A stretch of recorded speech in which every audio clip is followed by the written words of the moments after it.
welcome to Spooky Matter. Thank you, Art. It's a pleasure to talk to you. Congratulations. You know, you got a brand new radio and you got a 1-year subscription to Sirius XM. I am so very excited. Yeah, it's a good deal. How did you come upon the show? I actually had heard many rumors about the great Art Bell, and one of my friends is an XM subscriber, Sirius subscriber, and I just happened to be over, and I got to listen to a couple of your programs, and I loved it. Uh-huh. Well, we depend on that kind of thing for sure. Anyway, tell me about Babushka, would you please? Okay, I actually worked with a fellow at a cable company, local here, and he knew that I did some amateur ghost hunting, and we would talk about that. And he was kind of shy to show me, but he actually showed me this photograph that I entered in the contest, and said that was at his sister's house, and that they had been experiencing creepy stuff that had been going on in the home. And when I saw that picture, I had never seen anything like that before. I had gotten orbs myself, but nothing ever like that. Oh, I've seen orbs too.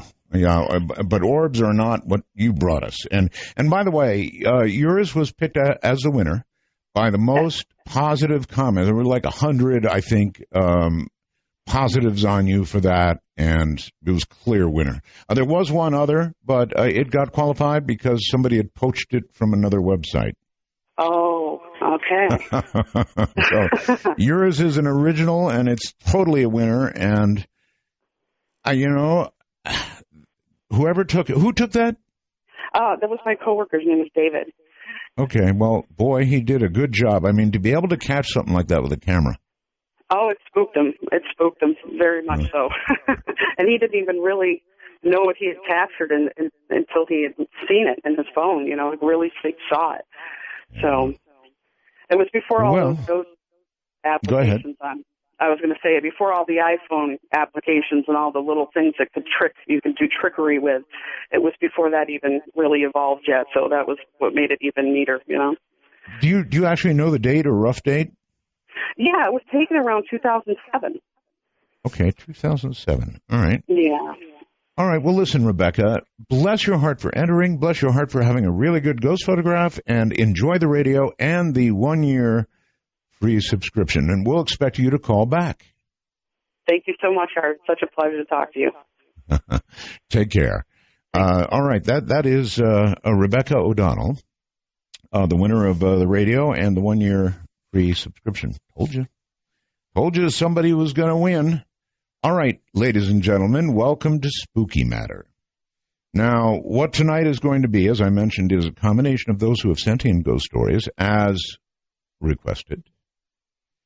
And we are in the process now of calling you. Now, we will augment that, if need be, with open line ghost stories. However, I want to serve up a warning to you. I want to be scared. If I'm not scared by your story, it's probably not a really good one.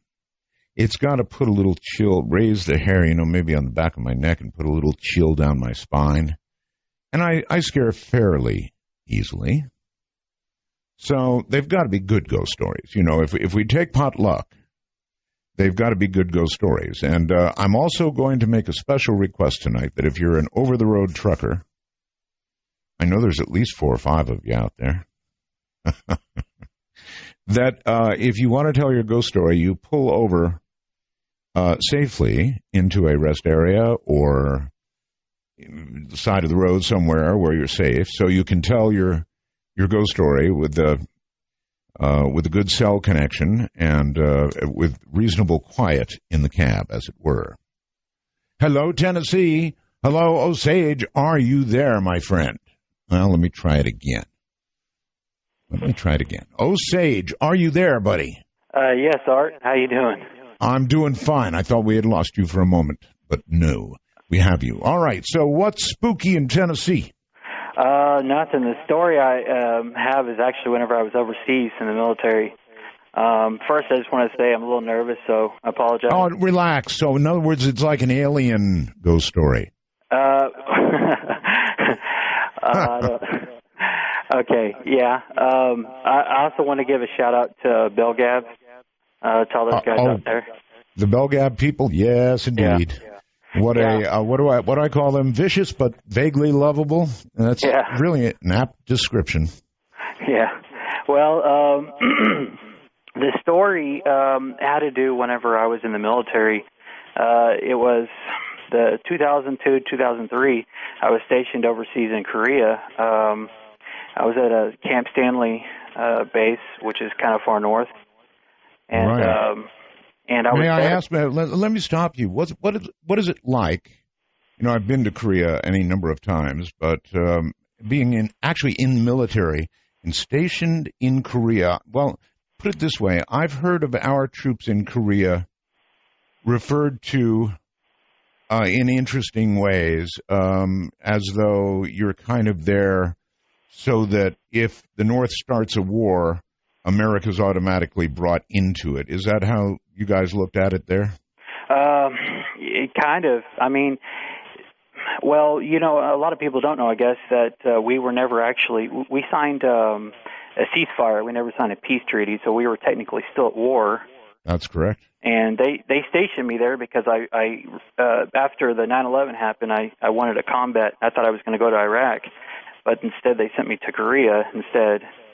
So well, you darn near got some combat anyway. It got pretty tense there for a while. Yeah, it did. We had riots and stuff outside our base, and they had an accident. It's kind of a long story what happened, but all right, I'll let you get to it. Don't worry. Every year, a whole bunch of South Koreans get together in like almost a mob, and they march on the gate. Going north, and I always thought, what is that about? These guys are down in South Korea where they have freedoms and relative good life. The economy's in great shape, and Korea's just booming, and yet they march on the North Gate. I always thought, what they should have done one year is just open the damn gate, let them march on north, and close it. Yeah, well, there's a lot of stuff that goes on that the public doesn't hear about. The reason why they were rioting on our base was because we had an accident where two girls were actually ran over by one of our tracked vehicles. And I'm sure you can look about it on the internet, but they were pretty bad. They were actually throwing the Molotov cocktail bombs over the fences, and we had some buildings catch on fire. But yeah. All right. Well, anyway, I don't want to stop you from your story. Proceed, please. Okay. Well, during the end of my time, I was usually when everybody does their last 3 months, they try to keep them on light duty so that they don't get injured, because if they get injured, it causes complications. So they put me on the unit police, which anybody who's been on a base over there knows what a UP is. It's kind of like NP, only you're a security guard, I guess you could say. Yeah, in the Air Force we call them APs, but yeah. Yeah. So basically I would be in charge of the gates, and they would rotate us around the different gates. And I always liked the night shift because just kind of a night person, And so they picked me to work on this gate, which I actually worked there whenever I was I was doing my time up in the upper part. It's called we call it the AHA, which is the ammo holding area. Right. And up there that's where the last line of defense, I guess you could say, for artillery. The North Koreans had their artillery focused on us, and the only thing we could do is store ammo inside the mountain and in a big tunnel. So to get to that tunnel, you had to go through the gate, and that was the gate that I was, stationed at, in charge of. Mm-hmm. So during the night shift, first I want to say that place had a reputation already. The people there, the Koreans, I've heard them talking before, and I remember one time early on when I first came there, I asked them what they were talking about, and the Korean guy told me, kind of laughed it off. He said, well, they were talking about how that place is haunted, and this was during the daytime. I really didn't understand, what it was about. But I found out later that during a safety briefing we had that there was a soldier that was killed there in the area, and it was pretty gruesome. He died when he was airing up a tire, and a split ring came off and killed him. Ooh, ow. Yeah, and it was probably instant death, but it was in the area that I worked, in the area, Right. you know. So, anyways, I would work there at night shift, and things were pretty calm. Nothing really happened. It was me and another person at all times, and we really didn't have anything happen. I mean, we had cameras there, and it was really quiet. And one night when we were up there, one of the vehicles, and these are Hemmets, these are pretty big vehicles, it just started on its own. And first we heard the rumble and we didn't know what it was. So we got up, we went outside the door and I could hear it running. And we looked at each other, and that's when it really kind of got spooky, because I work those machines and I know that we don't have those malfunction and just cut on their own. Right. That's bad to start the story off. A vehicle starting by itself is not good at all. Yeah. Well, it kind of spooked both of us out, and I decided to go because I knew those vehicles to begin with, so he stayed in the guard shack that we had, and I went over there to the vehicle, and first of all, I was really creeped out because it was in the dark area, so I had to kind of walk in the dark, and I looked around the vehicle, and I didn't see anything at all. So I opened the cab up, and I cut the vehicle off, and then went on our way, and we just noted it in the log. Anyway, so that was the first time something had happened, and we had similar incidences with other people where the lights had cut on. People had noted in the logs about similar incidents like us. Now, I don't know if they took it serious or not, because I don't think maybe nobody read the logs, because that place clearly had something going on. But later on, I guess it was maybe like a week or so, or maybe 2 weeks later, the horn on one of the Hemmets, and I think it was the same one. It might not have been, but it was in the same area, started just going off on its own. And this is maybe 2 o'clock in the morning, in the middle of the night, and we're both in there, and it goes off, and we're just nearly jump out of our seats and fall down, because it scared the crap out of both of us, By this time, I'd be worried that thing would start up and head toward me. Yeah, I was actually so scared I made the other guard get out and go with me, which we're not supposed to do because someone's supposed to be at the gate. Right. And so, I actually had to go up there and undo the chain, and it was just really weird. I don't understand how that could happen. I don't know. If you think about ghosts, if ghosts are real, how can they influence real things? I don't know, but I do know that a guy did die there. And I guess your story kind of says they can. Yeah. Well, it's just too weird. Yeah. I really appreciate your story. Thank you very much. Yeah, a vehicle does not start itself. A vehicle does not suddenly start, especially if it's the same one, begin blowing its own horn, so to speak. So there you have it, a story all the way from Korea. And when you think about it, hauntings certainly would not be exclusive to any one area. They would be all over the world. And guess what? They are. Ghost stories are as famous in Japan and Germany and every other country in the world as they are here. In other words, ghosts are universal. Let's go to right here in Nevada, and John. John, welcome to Spooky Matter. Hello, John. Yeah, good morning, Art. Mega Roswell's. Not morning yet, not even on the East Coast, but yeah, not hey really. Great to talk to you. Good to talk to you, too. Yeah, so you've got a story for us, I take it? Yes, I bought a house out in Eldridge, Iowa, and I only lived in it 14 months. I worked for Caterpillar, and they closed the plant, so I moved out of Iowa and moved out west here. And we were moving in, and I had just put a 9-drawer dresser into the one bedroom that was going to be my daughter's bedroom. And Right. me and my son, he's 15, carried it in there and put it in. Then I went out to the kitchen to grab a cup of coffee, and I come back to the room, and I couldn't open the door. And the dresser had slid in front of the door. At first, I thought my son was in there. What? The dresser slid in front of... Now, was somebody in the room or no? No one was in the room. A 9-drawer dresser, that's big, Right. Yeah. moved itself in front of the door. Yeah. And I thought man. I thought my son was in the room doing something, you know. And Sure, of course, yes. And I turn around, and I'm hollering through the door. I said, "Open this up. I want to get this other stuff in there." And then he comes in out from the front door with another box of stuff, you know, and I'm going, "Well, who's in here?" So anyway, I had to pry the door open and slide that dresser out of the way to get back into a room that was empty. Well, that's just plain impossible.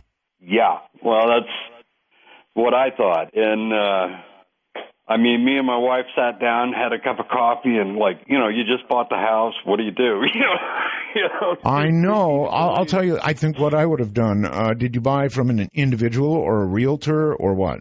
No, I was a realtor. But I Realtor. knew the guy that had lived there before, and he had never said anything about the house. I mean, I had worked with him at CAP. Yeah, no reports of ghosts, right? No. And it was a very strange thing. And my dog would never go in that room. We sat there and decided, well, this is pretty strange. So she said, well, it's not going to be my daughter's bedroom. She says, that's going to be your poker room then. And so so is that what I it moved was? my dresser and the daughter into the other room. So all I put in there was my poker table and stereo, you know. How did you do at poker after that? Not real well in that room. That's just well, I love the story because it's impossible. Yeah, you know, and you sit there and you look at yourself. And, you know, I was looking at my wife and going, "Did this really just happen? I mean, did I have to pry this door open to get in here?" You know, and it's like, you know, it's impossible. Yeah, it's impossible. Happen any other way? No, it couldn't have. I really appreciate your story, and that's 2 stories in a row. Well, I wanted to mention one other thing. I had moved back to Iowa. My dad had Alzheimer's and stuff, and I was driving down the street, and I saw they had an open house at that house. And I was telling my girlfriend, I said, you know, I used to own this place, and Right. I said, let's go in and take a look, you know. And Yes. I'm talking to the realtor. I did want to check. There was a little cheap little under-the-counter kitchen light that I'd put in when I bought the place, and it was still there. But I talked to the realtor, and she said that house had sold 7 times since I had it. And 7 so times? nobody ever stayed very long in it. I don't know if anybody else had trouble or not. But Did you tell the realtor about what you just told me? Oh, yeah, she man. says, I don't want to hear any more. She says, I got to be here all afternoon. I completely understand. And you know what? Despite the laws that say, now anyway, that you have to tell somebody if a house is haunted, if it was sold, bought and sold 7 times. Yeah, and I don't think anybody ever period? mentioned it. Yeah, this was, let's see, I bought it in, I think it was 82, and then I left in 83 when they closed the plant, and I moved back there in 2005. So it had sold 7 or 8 times between then, so I don't know. Right. Very strange story. All right, thank you very much, my friend. Listen, second one in a row of, how can I put this, things being moved without human interaction, or things being moved by a spirit. A vehicle started, a horn that goes, probably on the same vehicle, and now the real impossibility. I'm not sure I'd move into a house like that if something like that happened. I mean, after all, if anybody had moved that 9-drawer dresser up to the door and blocked it, they would then have to still be in that room unless they went sailing through a window. And he said his son was still outside. So that means something that we don't understand move that thing. And I guess the message would be, not this room. And obviously Mom understood that message because she did not allow the daughter in there. Jason in Louisiana, hi there, and thank you for coming on the air. Hello, Art. Mega Roswell. Thank you. You have a ghost story for us, I take it? Yes, I do. Okay. This is a story about when my wife and I were newlyweds, and as newlyweds kind of do around that time, they'll go visit their parents, once a week or so. And my wife said she was going to go visit her mother. I said, that's fine. I'm going to go ahead and just stay home. I'm in my pajamas. And about 40 minutes later, she came back, and she said, you're not going to believe what happened to me on the ride home. And being the foolish young husband, I said, that sounds great, honey, but let me go ahead and just finish up this video game that I'm playing right now. And so that frustrated her. You're already like a husband. You're already like a husband of about 10 years. Not a newlywed. A newlywed jumps up. I was in hot water. Yeah, I'm sure. So she was a little frustrated, and it wasn't until the next day that I was able to get her to tell me what happened. Apparently, on the ride home, she had just left her mom's home, and she got the feeling that you get when you're being watched. And she looked off to her left, and she saw the classic shadow figure staring at her. And followed her. Excuse me. This was when she was driving? Yes, sir. And this shadow person or whatever was moving by itself and keeping pace? No, it was standing behind a sapling, which she thought she saw a tree out of the corner of her eye. And when she looked, there was a sapling, and the shadow figure was behind it, standing behind it. And as she drove past, its head followed her. She got the chills, and she picked up, she sped up a little bit down the neighborhood. And as she made her way to the end of the neighborhood, the lights, starting where the creature was, started going out one at a time until it reached her. And once the lights reached her, she stopped. And that classic fight or flight kicked in, and she got mad. She was angry. She was scared, but she was angry. So she threw it in reverse, and she rushed back to the point where the creature was, and nothing was there. It was just a sapling, and she had a cold sweat, and she was just sitting there, and the car was idling, and all the lights turned on at once. And you sir have a wife with cojones. Let me tell you, I would not have. I know. Yeah, that's right. I would not have gone back. There's no way I would have gone back. So she must be a tough one. The first time, she is a tough cookie. I'm not afraid to go out in public. She's got my back. All right, my friend. Thank you for the story. No, thank you. I guess, insert myself into the stories as I hear them, and it's kind of like, what would I do? It would be bad enough. You see the shadow being behind the tree. You see the head pop up, and the head follows you, and then the lights start going out. Would I go back? No. I'm being honest with you. No. I would not go back. So, big cojones. Down to Texas, and Chris. Hey, Chris. Roswell's Mr. Bell. Thank you, sir. I'm glad to finally get in to talk to you. Since the first time I heard you, you're talking to Mel Waters. Mel's Hole. Yes, I've been a fan ever since. The story goes that Mel sold his hole to the... He sold his hole to the government and moved to Australia, where he's living presumably happily ever after, but I'd sure love to talk to Mel. Anyway, proceed. Yes, sir. 25 years ago, I was a brand new Border Patrol agent. We had more trainees than journeymen, so they would stick two trainees together and say, go do your job. And usual shift, there might be 4 people working. So we had two guys upriver, myself and my partner downriver. Very little experience between the two of us. What would you see? I hate this, but I have to know some things. Yes, sir. As a Border Patrol agent, you said with very little training. So it's like they send you to when you say river, the Rio Grande? Yes, sir. Not so they much send you down to the training, Rio Grande and they say, watch? It was very little experience, not training. I may have misspoke there. Okay. We had just gotten from the academy, but neither of us had a half a year in yet. Okay. So they send us down. They tell us to go fight crime midnights. So we're driving down the river looking for anything that we could see that didn't look right, not really knowing what we were doing, but trying to get on the job experience. We see a bonfire out on this hill that we used to refer to as the party house. It was, at the time, it was out of town quite a ways, but now it's almost in town.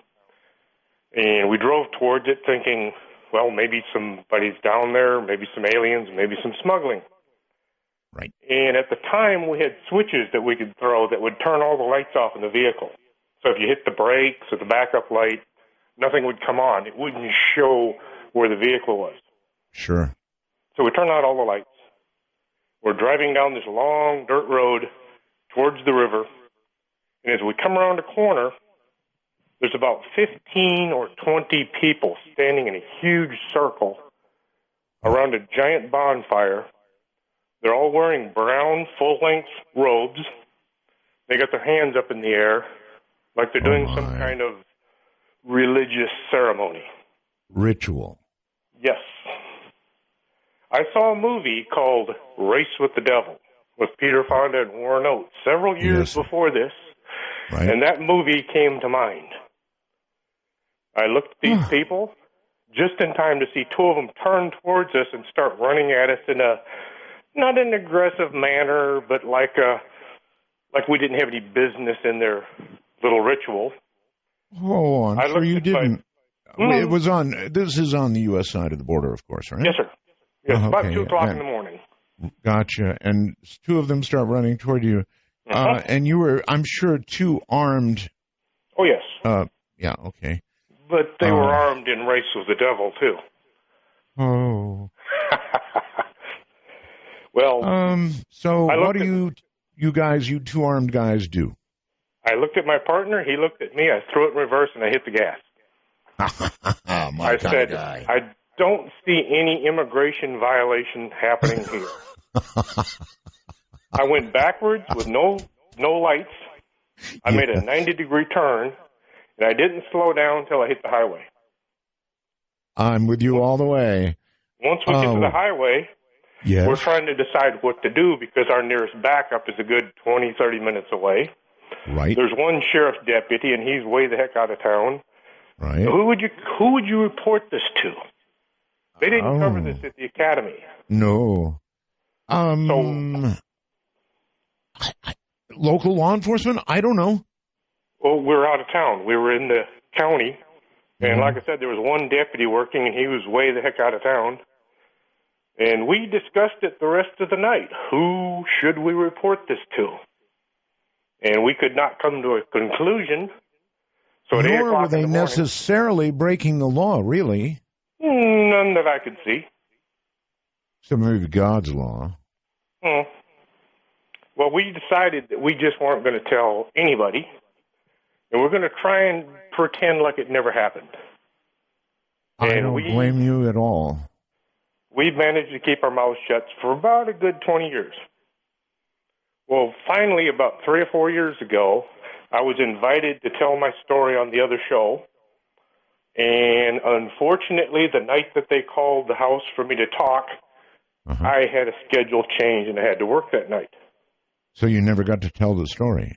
Not to them, but it really upset me because I've listened to that show, like I said, ever since Mel's Hole. So a couple of weeks go by, and I'm teaching a class, and I mentioned to the class that I'd almost made it on the radio.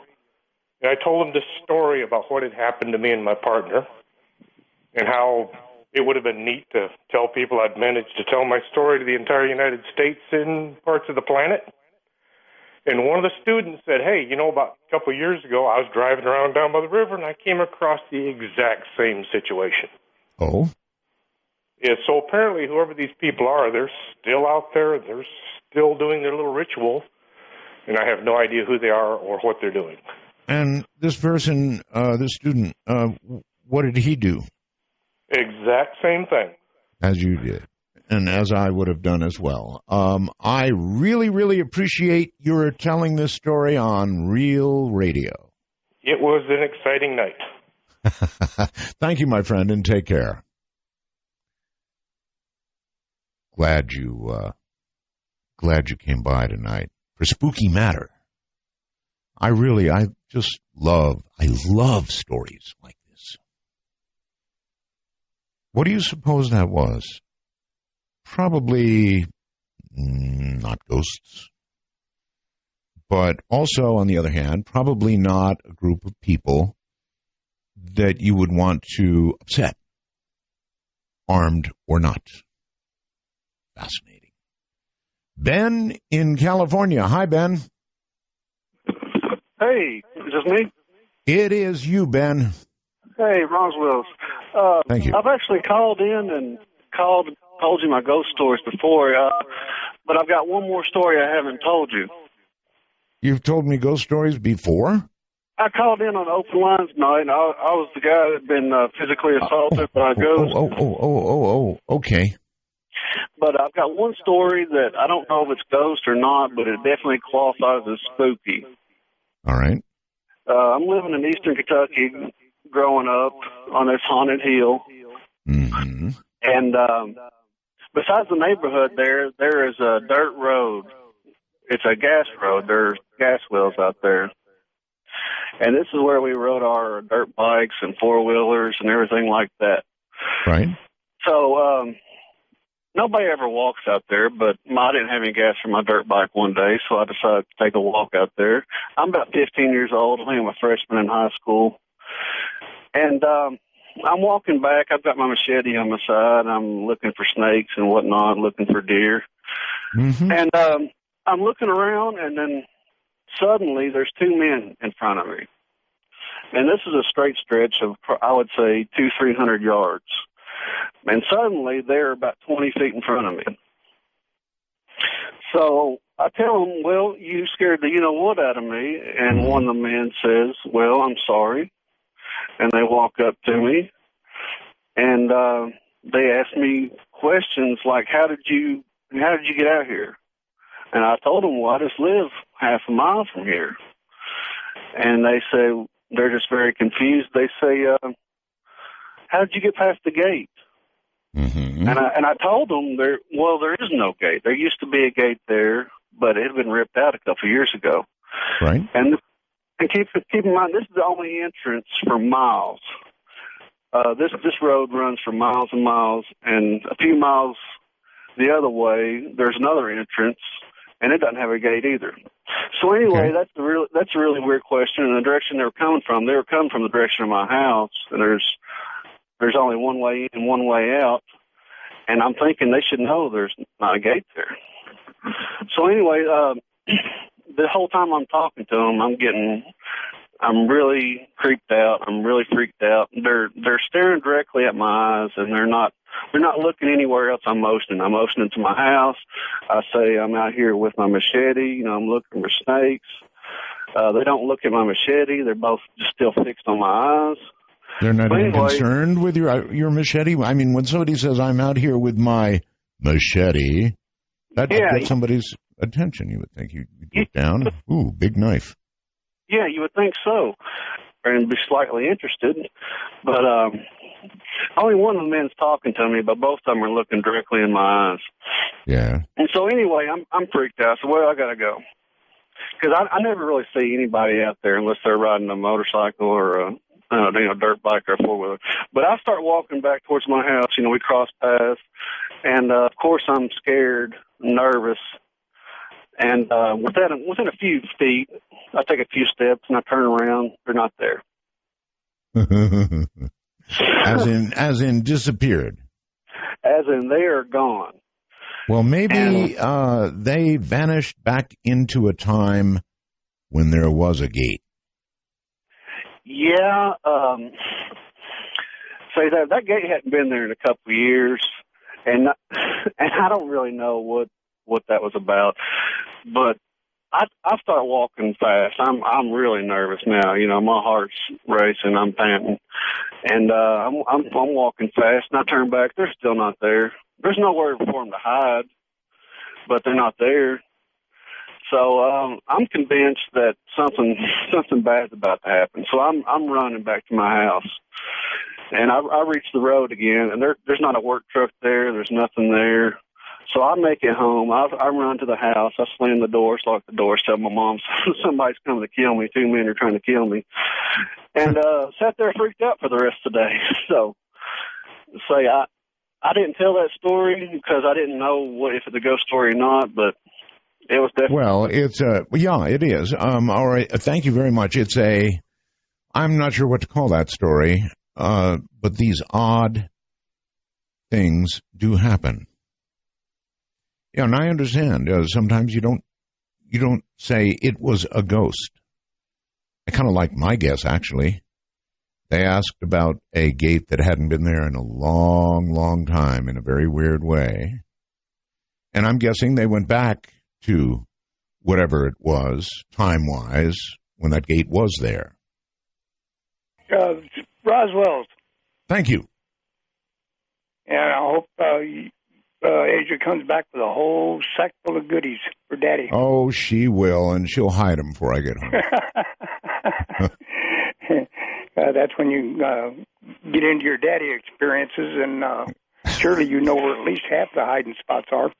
Well, usually she knows I grab the candy and run around the house with her chasing me. That's how it usually works out. That's Daddy's job. Anyway, you have a story for us. Yes, sir, I do. Picture it. You're a corrections officer. Uh-huh. Working a midnight shift.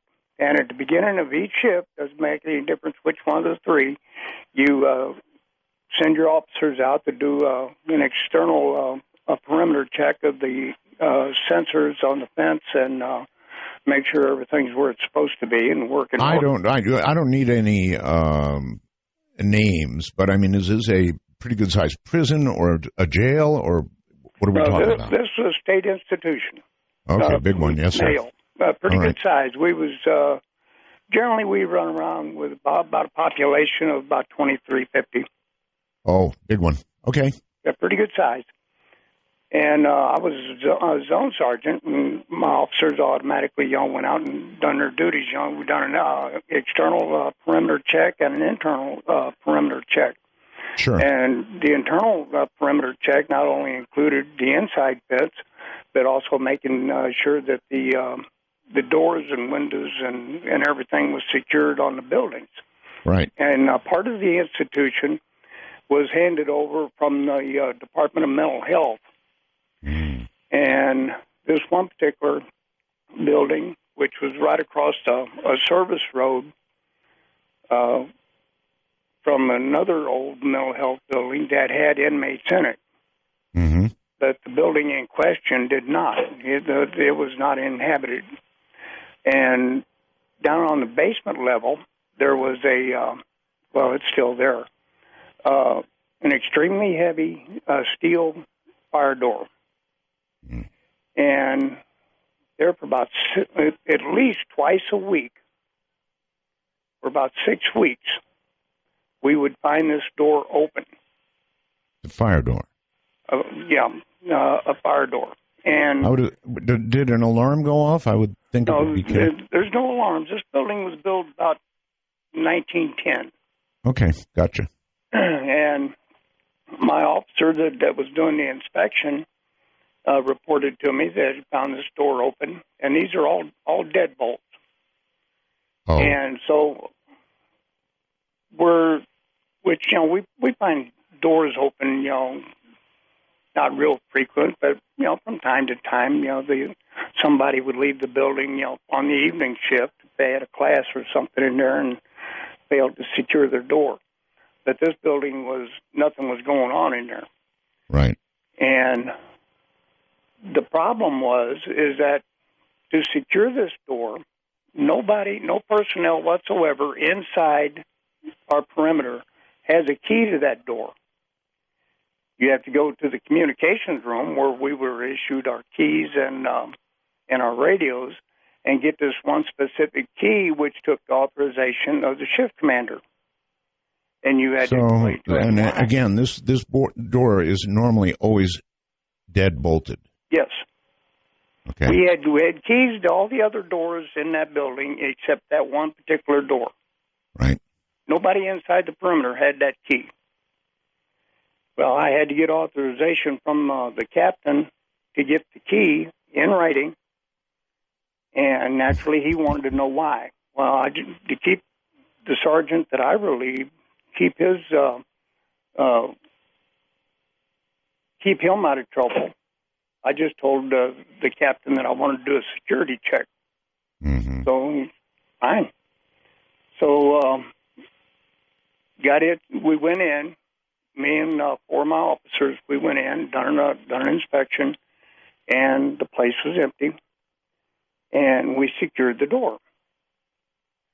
And I reported back to the captain, no results. Everything's fine. Right. And then the next day when I come in, I talked to the sergeant that was in charge on the evening shift, told him what I found, and he said, "Did you put it in writing?" I said, "No, I don't think there's any need for that. Ain't no sense of getting a whole bunch of other people involved in this." Right. So he said, "Okay, I appreciate it."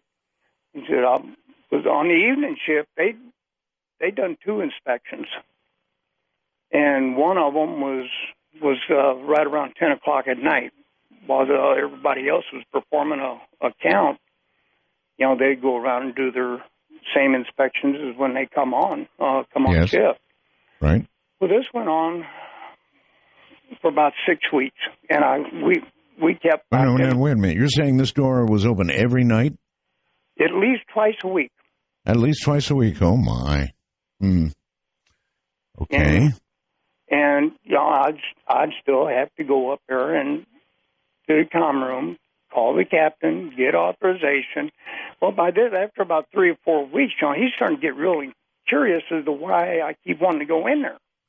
Sure. Especially, with that particular key, because I got keys to every other door in that building, and it was a pretty good-sized building.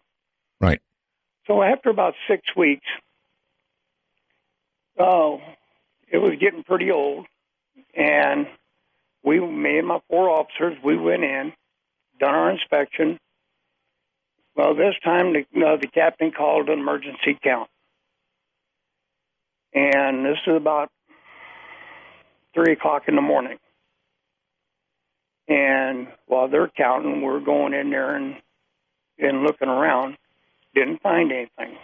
Secured the door. And as we were leaving, we're going down a little service road in between these 2 buildings. And not a whole lot of light back in that area. A few security lights on the buildings, but the main lights was from the perimeter lights around the fence.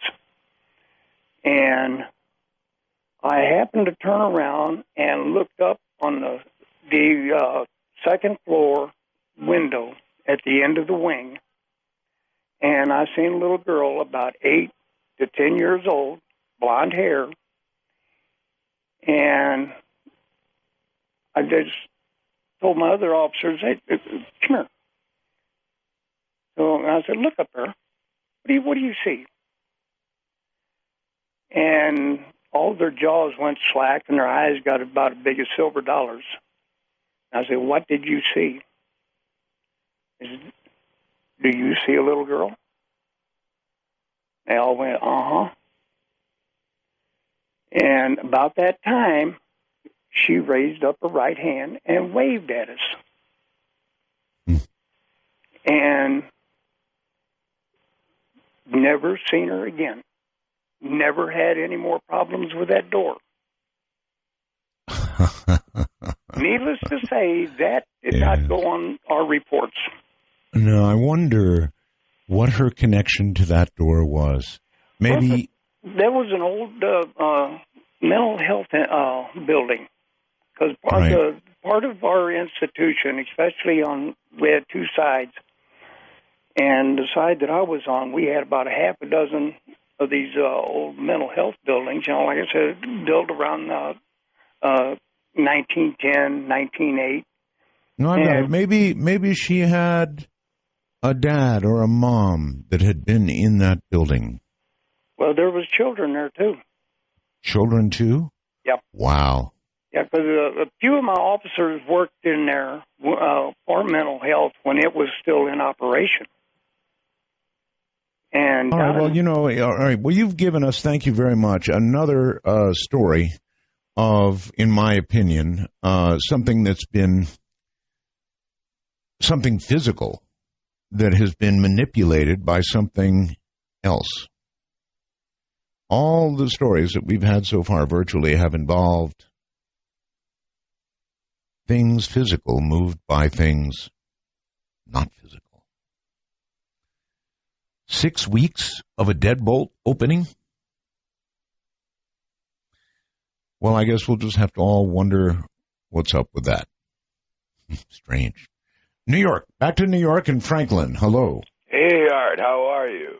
Just fine, thank you. Happy Halloween. This story takes place when my fiancée Gina and I were living in Boston. We lived there in this building for about 2 or 3 years while I was in grad school.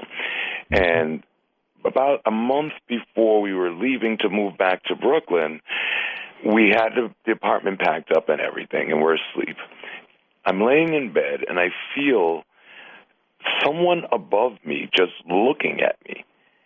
And I'm like, in my head, I'm saying to myself, all right, if you're there, you might not want to be there when I open my eyes. And I'm just kind of joking, you know.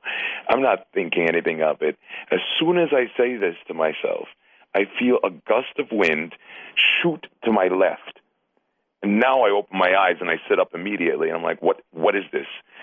I look over, and there is a man in our doorway, colonial dressed, long, stringy hair, bifocals, like a tall, thin Benjamin Franklin, okay?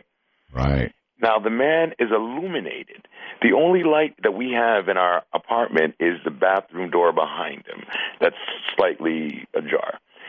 He is producing his own light, but his light doesn't reflect onto my door, my floor, my wall, nothing. All right?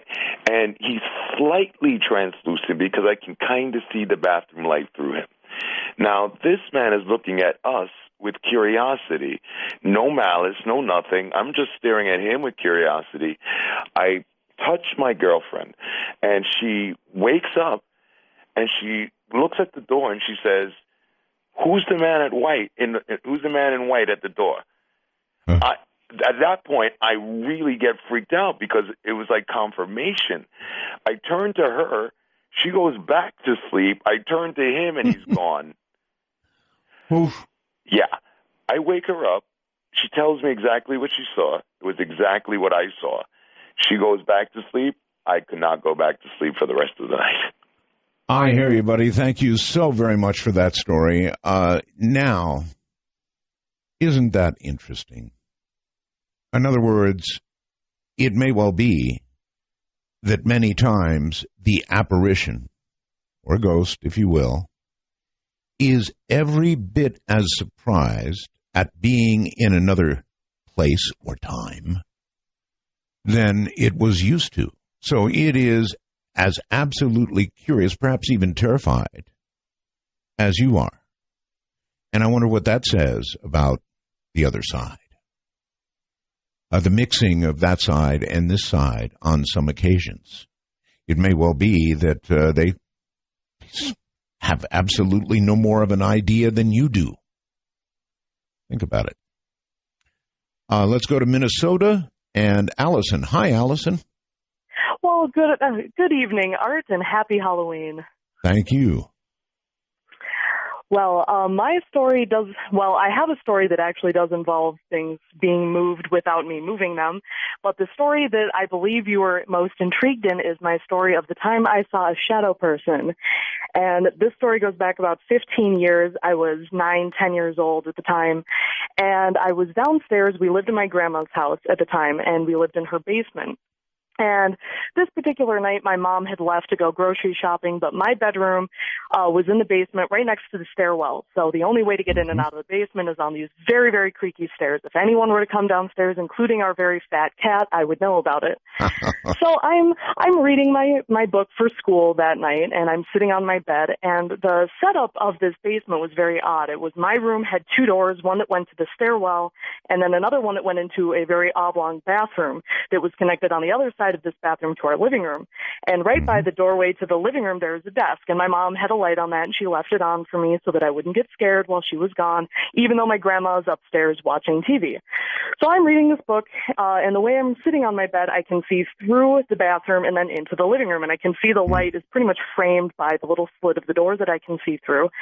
And I don't know what compelled me to look up, but I look up over my book into the living room, and as I do so, a 6.5 to 7 foot tall, pitch black shadow. I could see, the only definition it had was I could see shoulders, I could see a head, and I could see that it was wearing a bowler hat, of all things. And it didn't bob up and down as people do when they walk. It glided behind this desk from the living room into my mom's room and was gone. And I promptly threw my book across the room, opened the door to the stairwell, and ran upstairs and told my grandma. And she, of course, didn't believe me. Oh, that's silly. But this house, only my mom and I had just handfuls of experiences in this house. So she believed me when I got home. But the part that scared me the most about that shadow person is that it had to have walked a foot or two behind this lamp that was very bright, and it did not cast a shadow on the back wall behind it. It did not have any light reflect off it. It was like a cutout of reality. There was just blackness. And then this entity, you were seeing it full on, straight on with your vision, right? Not peripheral vision, straight on. Absolutely straight on. I watched it go by and sat there and realized what I'd seen for a second before I turned tail and ran.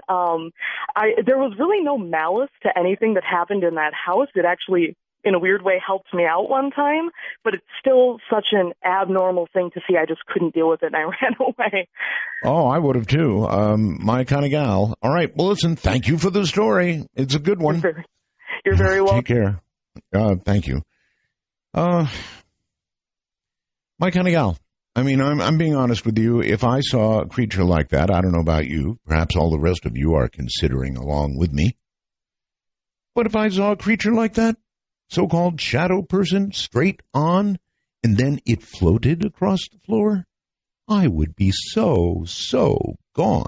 Let's go to Andrew all the way down in Melbourne, Australia. Hello, Andy. Hi, Art. How are you? Quite well. And I presume you have a ghost story for us. I do. It's the story involves my daughter's imaginary friend. Okay. For a number of years, my daughter had an imaginary friend that she described as a tall, old man that she named Roger. And it was one of those textbook imaginary friends where she would talk with him, play with him, have tea parties with him, and, sometimes even blame him for things. And, my wife and I would fully see her have conversations with, like, an unseen person. And, my wife did her research and she just chalked it up to an overactive imagination. For my daughter at the time was an only child. And we basically thought that, the behavior was perfectly normal and age appropriate. You know what, though? It's still creepy. If you watch a child talking to somebody that's not there and even apparently getting answers, it's pretty creepy. It's very creepy. And so my wife thought it was normal, but me having graduated from the Art Bell School of Ghost to Ghost and other paranormal shows, I always suspected that she may have been talking to a ghost. Having said that, we never had any paranormal activity in the house. We never saw apparitions or disembodied voices or red eyes in the closet. None of that. One thing happened that did freak me out is one day my daughter told me that Roger didn't like me. And that sort of made the hair on the back of my neck sort of stand up. And I said to her, why doesn't Roger like me? I'm a very likable guy. And she said, Roger doesn't like it when you throw cigarettes in his garden. Ooh. And my daughter did not know that I smoked cigarettes when she was born. I I cut down. I would only smoke when I was at work or late at night when she was in bed. But I would go outside, I'd light up, have my cigarette, and then throw the butt in the garden. And I guess Roger wasn't very fond of my habits. Oh, Andy, that's so creepy. It is. All right. Thank you very, very much. That is a creepy story. It really is. Can you imagine being told not to do something by your daughter who could not possibly have known that you were doing it? Oh, boy, that's creepy.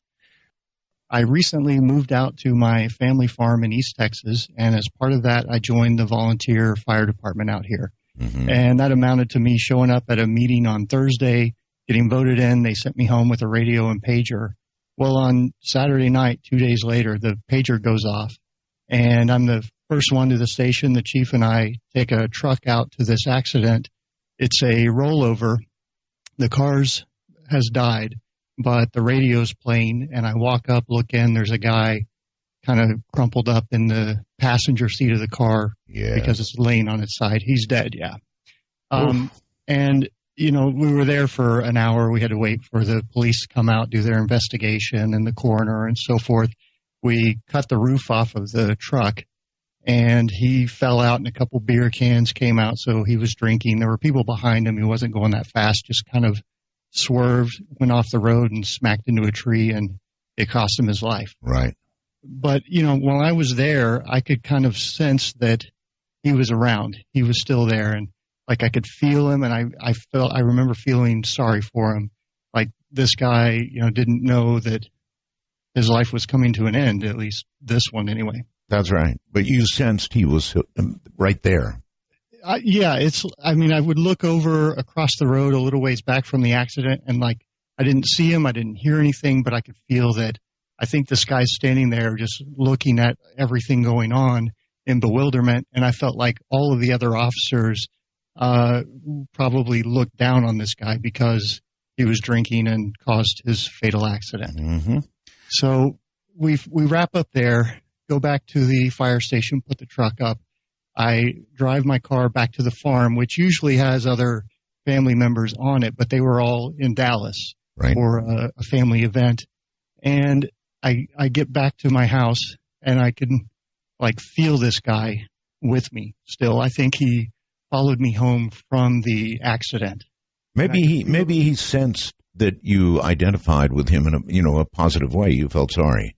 I think he could maybe hear my thoughts or feel my emotions, or somehow was perceptive to that. Sure. But it creeped me out. I was just scared half to death because, this guy is here following me home, and I don't know how to help him. And eventually I said that out loud. I'm like, I don't know how to help you. I'm sorry.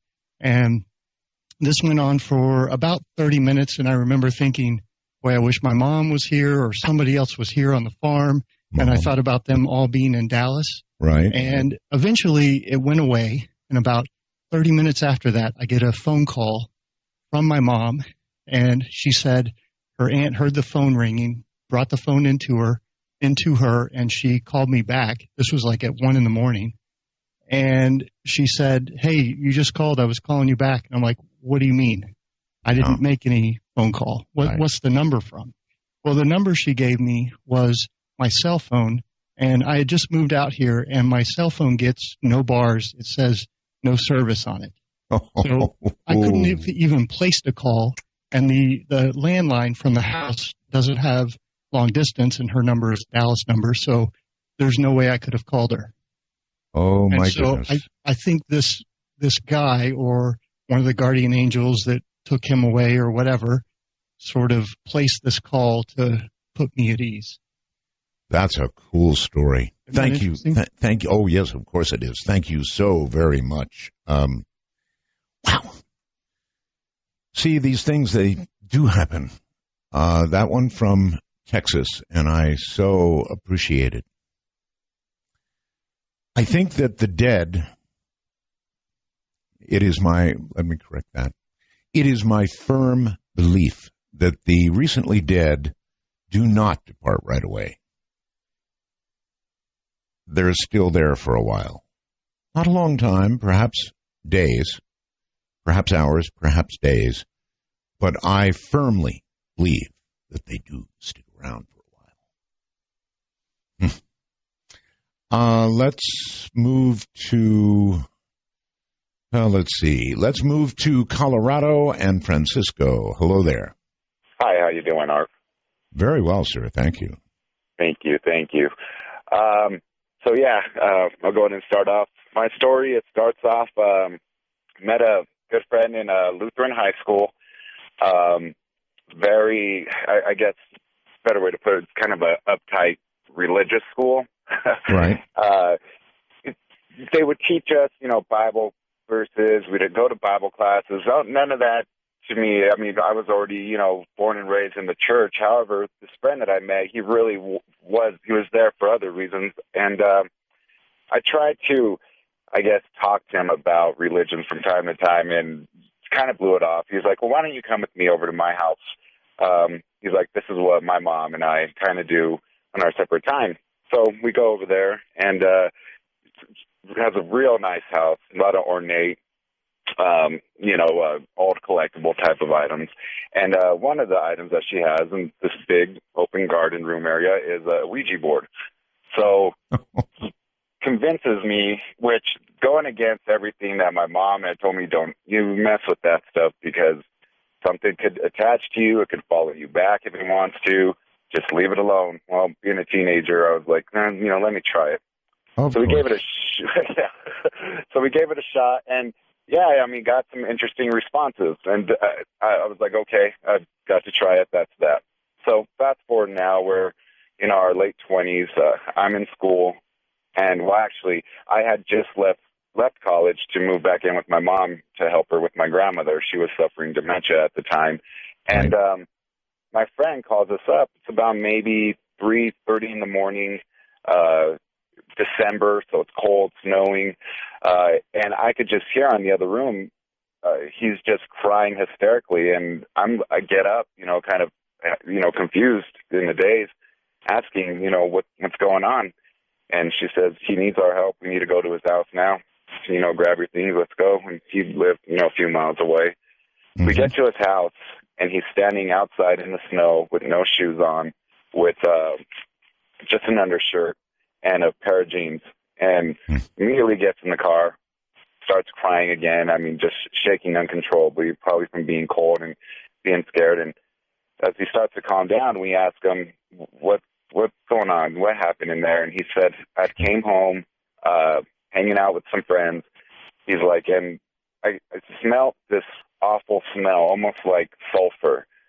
He's like, I paid no mind to it. I looked around the house. He's like, it's not until I came to my living room that I'd seen a man sitting on my couch. The man was very, I guess in his terms, he said the man was very good looking, very well kept. My friend had a dog, a big Rottweiler, and his Rottweiler, instead of barking, going crazy, wanting to attack this guy, sat right next to the man. The man kind of just was stroking the dog. He said when he looked at his eyes, that his eyes were gray. There was no pupil, there was no white, that they were just completely grayed over. And I don't know if it was some type of, there was no verbal communication, he said, but the look, and maybe, not in his words, but maybe some type of, the thoughts, he felt his thoughts were being read by this being. Right. He said he just felt like his soul was being taken from him, and that this being knew that I have you right where I want you. When we had got to the house, like I said, he had already, in order for him to have gotten out of the house, I should have explained a little bit better, he had to break the window out of his bedroom. So my mom and I are like, do you have a key to get back in? The sun's starting to come up. like 4:30, 5 o'clock in the morning, and we're all like, we really don't want to go in there, but let's go in there. So we finally make our way to his house, and the house is a wreck. Cupboards are basically torn off hinges. Food and dish plates are scattered all over the kitchen floor. There was even dog vomit in the living room, in multiple areas of the house. Sounds awful, yeah. It was, like I said, I was born and raised in the church, and, nowadays, too many people, they want to recognize the good and not also that there is evil out there. Yes, sir. This certainly opened my eyes to it, because seeing what I saw and sensed what I sensed, and just the atmosphere was heavy, that as walking in that house and just knowing that, why would my friend go to extremes to break a window in order to get out of his own home? Because he was terrified. Yeah, he truly was. Absolutely terrified. Did he say anything about how everything got broken? No, he said once he felt that, as I was explaining, he felt like just a part of him or a part of his soul was just being taken by this entity. And he still, to this day, says it was the devil. But he says once he started feeling that awful feeling, he rushed to the front door. The door knob wouldn't budge. It wouldn't open, nothing. So that's why he decided to break out his bedroom window. It was everyone who I told this story after that, or familiar with my friend, they were shaken. I mean, and just terrified to think like, that is something else. So we had that same day we called some priests over to come and bless the house, and even the priests they had a look to them that maybe there really was something here that we can't explain.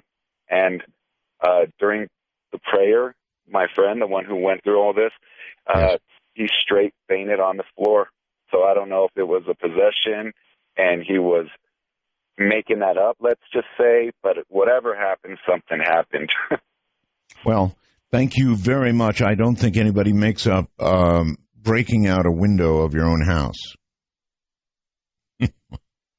Not for a second. The rest of it, I don't know, as he said. But if you thought that you were sitting across from death and that death had come for you, you might do the same thing.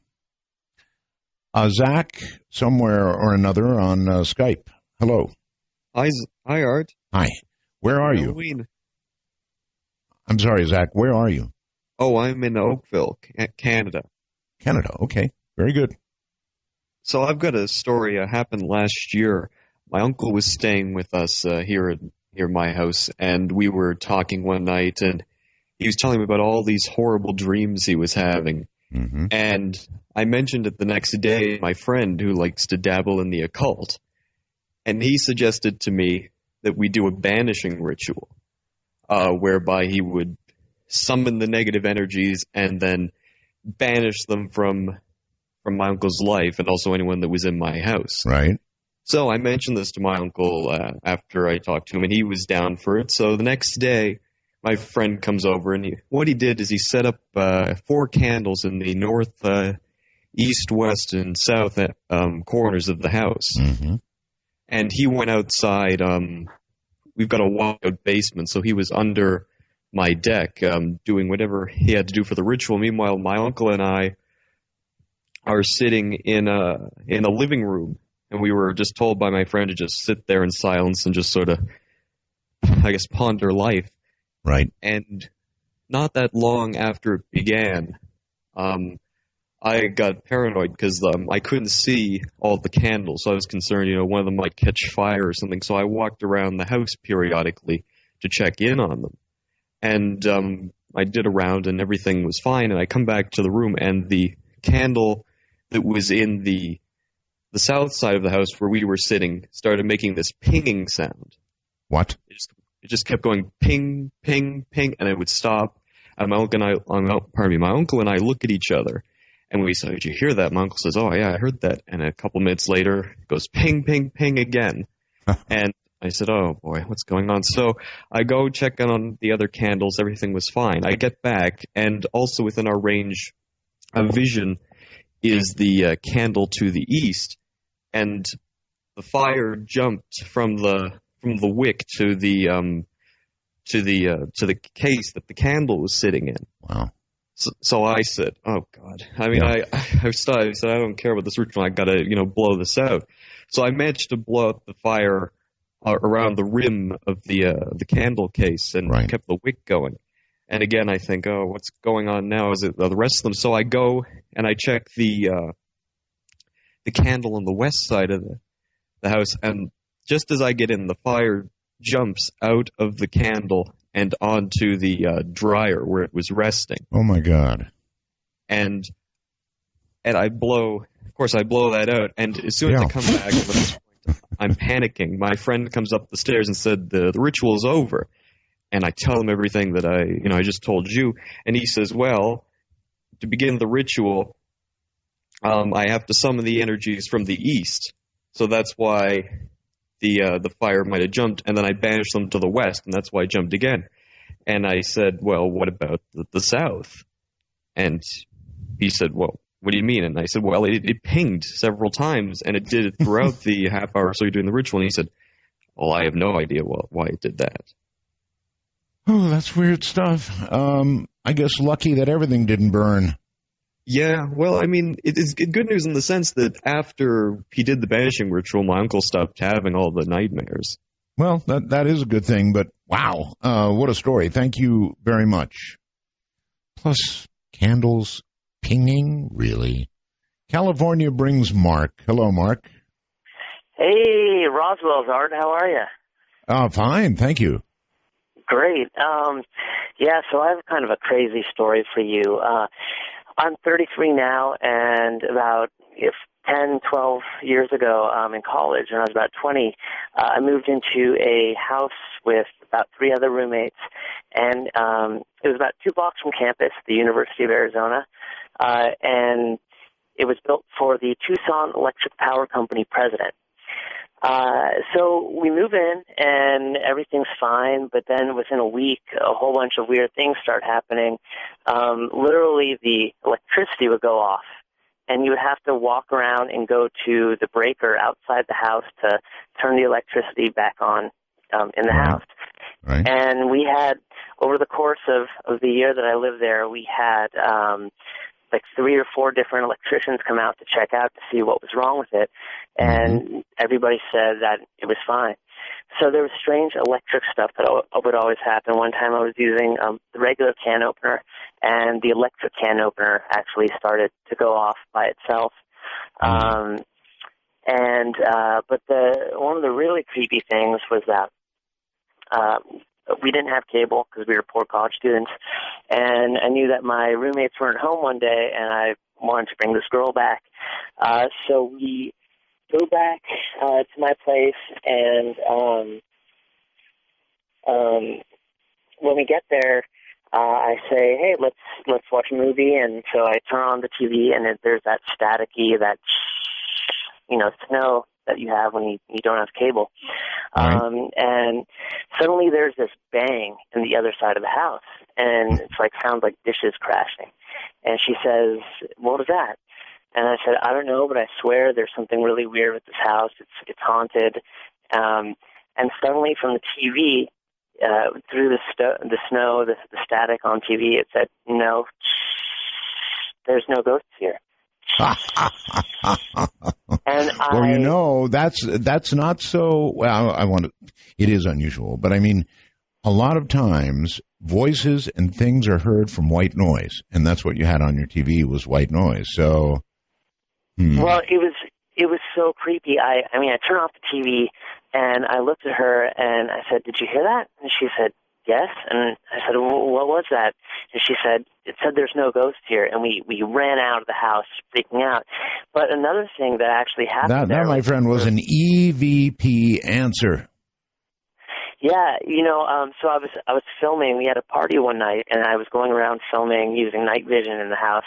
And I go up to my friend Gentry and just ask him, "Hey, how you doing?" And he says, "Oh, I'm, good, whatever." The next day when I'm watching the tape, and we go, and all of us are watching the tape the next day of, the party the night before. And suddenly it goes into his room, and I say, "Hey, how you doing?" And it was the most demonic sound that was captured on this tape. Right when he said hi, it was like this, just this horrible, horrific sound. And the weirdest part about that is that it's been years since all that happened. And for some reason, about a month ago, I was driving with my girlfriend, and it was 11 o'clock at night, and that story kind of, for some reason, I just remembered it right then.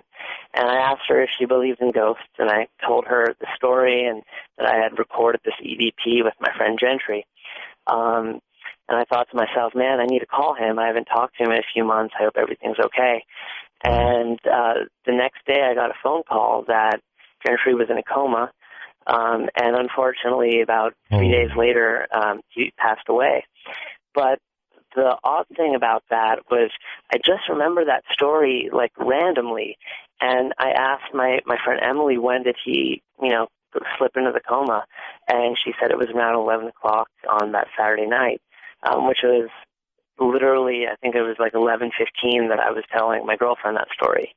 So I don't know if there was some sort of like reach out or connection or something, but it's something that really kind of like touched me and freaked me out a little bit. Oh, I hear you. Maybe you should go into the field of EVP investigation. I'd rather not. Rather leave that be. All right. Thank you very, very much for the call. That's pretty weird. That's a completely uninvited EVP, a television just playing white noise in the background. It is the ideal medium for EVPs. Did you know that? The ideal medium. All right. Let's go to Texas and Roland. Hi. Hello, Mr. Bell. Is that you? It is. Well, I recognize your voice. Nice talking to you. Pleasure's mine. Thank you, sir. You bet. I have an experience. It's not a story. This happened to me, so it's very, very disturbing, unsettling, but happened in one of my dreams that came to me, and I was asleep, and at the time I was living and working in Phoenix about 10 years ago or so. And in my dream, I woke up, and I was in a unknown city to me anyways, because it was kind of like New York or Chicago style, a lot of people downtown, going to work, all dressed up in suits. You're saying you, in essence, woke up in a strange city? Yes, sir. Yes, sir. Uh-huh. And in my dream, I'm climbing the stairs to go up to like a high-rise building, and I'm not exactly how high it was, but it had been at least 20, 30, 40 stories. Right.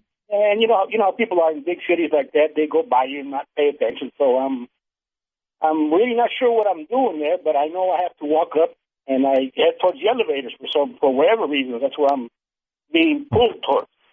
Okay.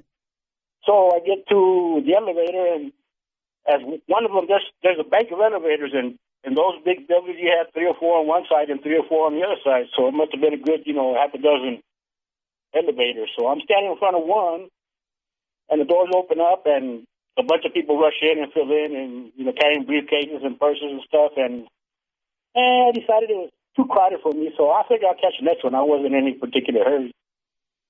So I wait for the next one. And that one opens up, and the doors open up, and there's no one coming out, and there's really not a crowd any longer. I'm really the only one going to get in. So the doors open up. I notice, I guess, what you call an elevator operator. And he's standing in the corner there, and he's dressed very sharply, nice vest, and very trimmed up, and, very professional looking. Yes.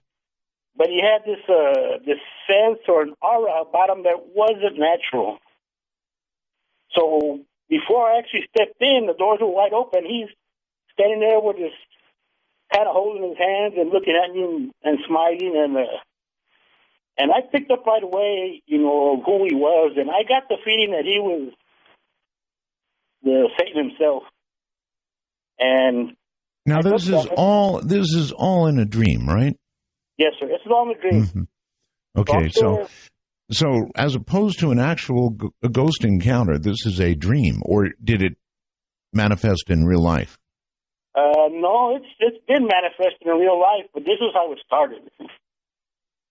So this is the reason I say that when the doors opened up and I had this sort of a fear of actually stepping into it, so I stood there still on the outside of the elevator, doors open, and he kind of just asked me, well, are you getting in or not? Right. And I go, well, am I going up or am I going down? You know, asking him if I was going to heaven or going to hell. In other words, you're in a dream. You don't know what you're doing. Yeah. So, but I had the feeling that it was not a good choice to get in right away. So I was basically asking him if I was going up towards heaven or down towards hell. That I had that feeling that maybe I had died in my sleep. And I'd say up, please. So then he just looked at me and goes, well, there's not a whole lot of difference for you. So, and then that's kind of when I woke up. I woke up wide awake and I was sweating and it's been a question for me ever since. I don't know what it means, but... all right. Well, what it means is probably, since you made no choice at all, it's purgatory for you. I don't know. That's a strange one. But it was a dream. Now, to Anthony on Skype. Hello, Anthony. Art, how are you? Very well. Where are you, Anthony? I'm in Stillwater, Minnesota, about 15 minutes outside of Minneapolis. Well, all right. You have a good ghost story, I hope? I do, but I'll tell you what. My wife had sent in part of the story through the wormhole to you. Yes. And what I want to do is, because she can tell us so much better than I can, and it's really a phenomenal story. So if I hinge it to her, Stella is her name? Okay, you're breaking up on me a little bit. You're going to put her on the phone. Is that what you're going to do? That's right. All right. Let's have her. Okay. All right, Art. Here's Stella. Stella. Hello. Hey, Stella. Hi there. Hi. Roswell's. Roswell's. Thank you. So our ghost story, we live in a house in historic Stillwater, Minnesota, built in 1860-something. Mm-hmm. And we have pretty much had some occurrences since moved in here 2 years ago in April. It started with whistling, like kind of muffled whistling, not wind or pipes or anything. Believe me, I know what those sound like. Mm-hmm. It was somebody whistling a tune, and then I would start to hear like old record music playing, and I went outside to see if some kid was sitting outside out front blasting their car stereo, and nobody in sight. It was only from the house. And then things started to escalate more and more. There would be the sounds of like a glass sitting down on a table, and there'd be no one home. And I was out front of our home, and there was no one inside, and I heard a knock coming from the inside of the front door. Yeah. So I was a little afraid to go back inside the house at that moment. I understand. Things escalated more and more after that. Knives, like kitchen knives, would fly off of the table in the kitchen, and we have hardwood floors. And yes, and it wouldn't just fall down flat, point down, stabbed into the floor, inches away from my husband several times. He's fortunate that he hopped out of the way quickly. This is where I begin to think about moving. Yes, we actually have been talking to real estate agents, friends, anybody looking for another house to live in. I've seen that in movies where knives slowly pull out of the holder and sometimes head through midair towards somebody. No. That's it. That's pretty much what was happening. And then I was sitting on our couch, and the TV screen, when a TV's off, you can see the reflection in it still. Sure.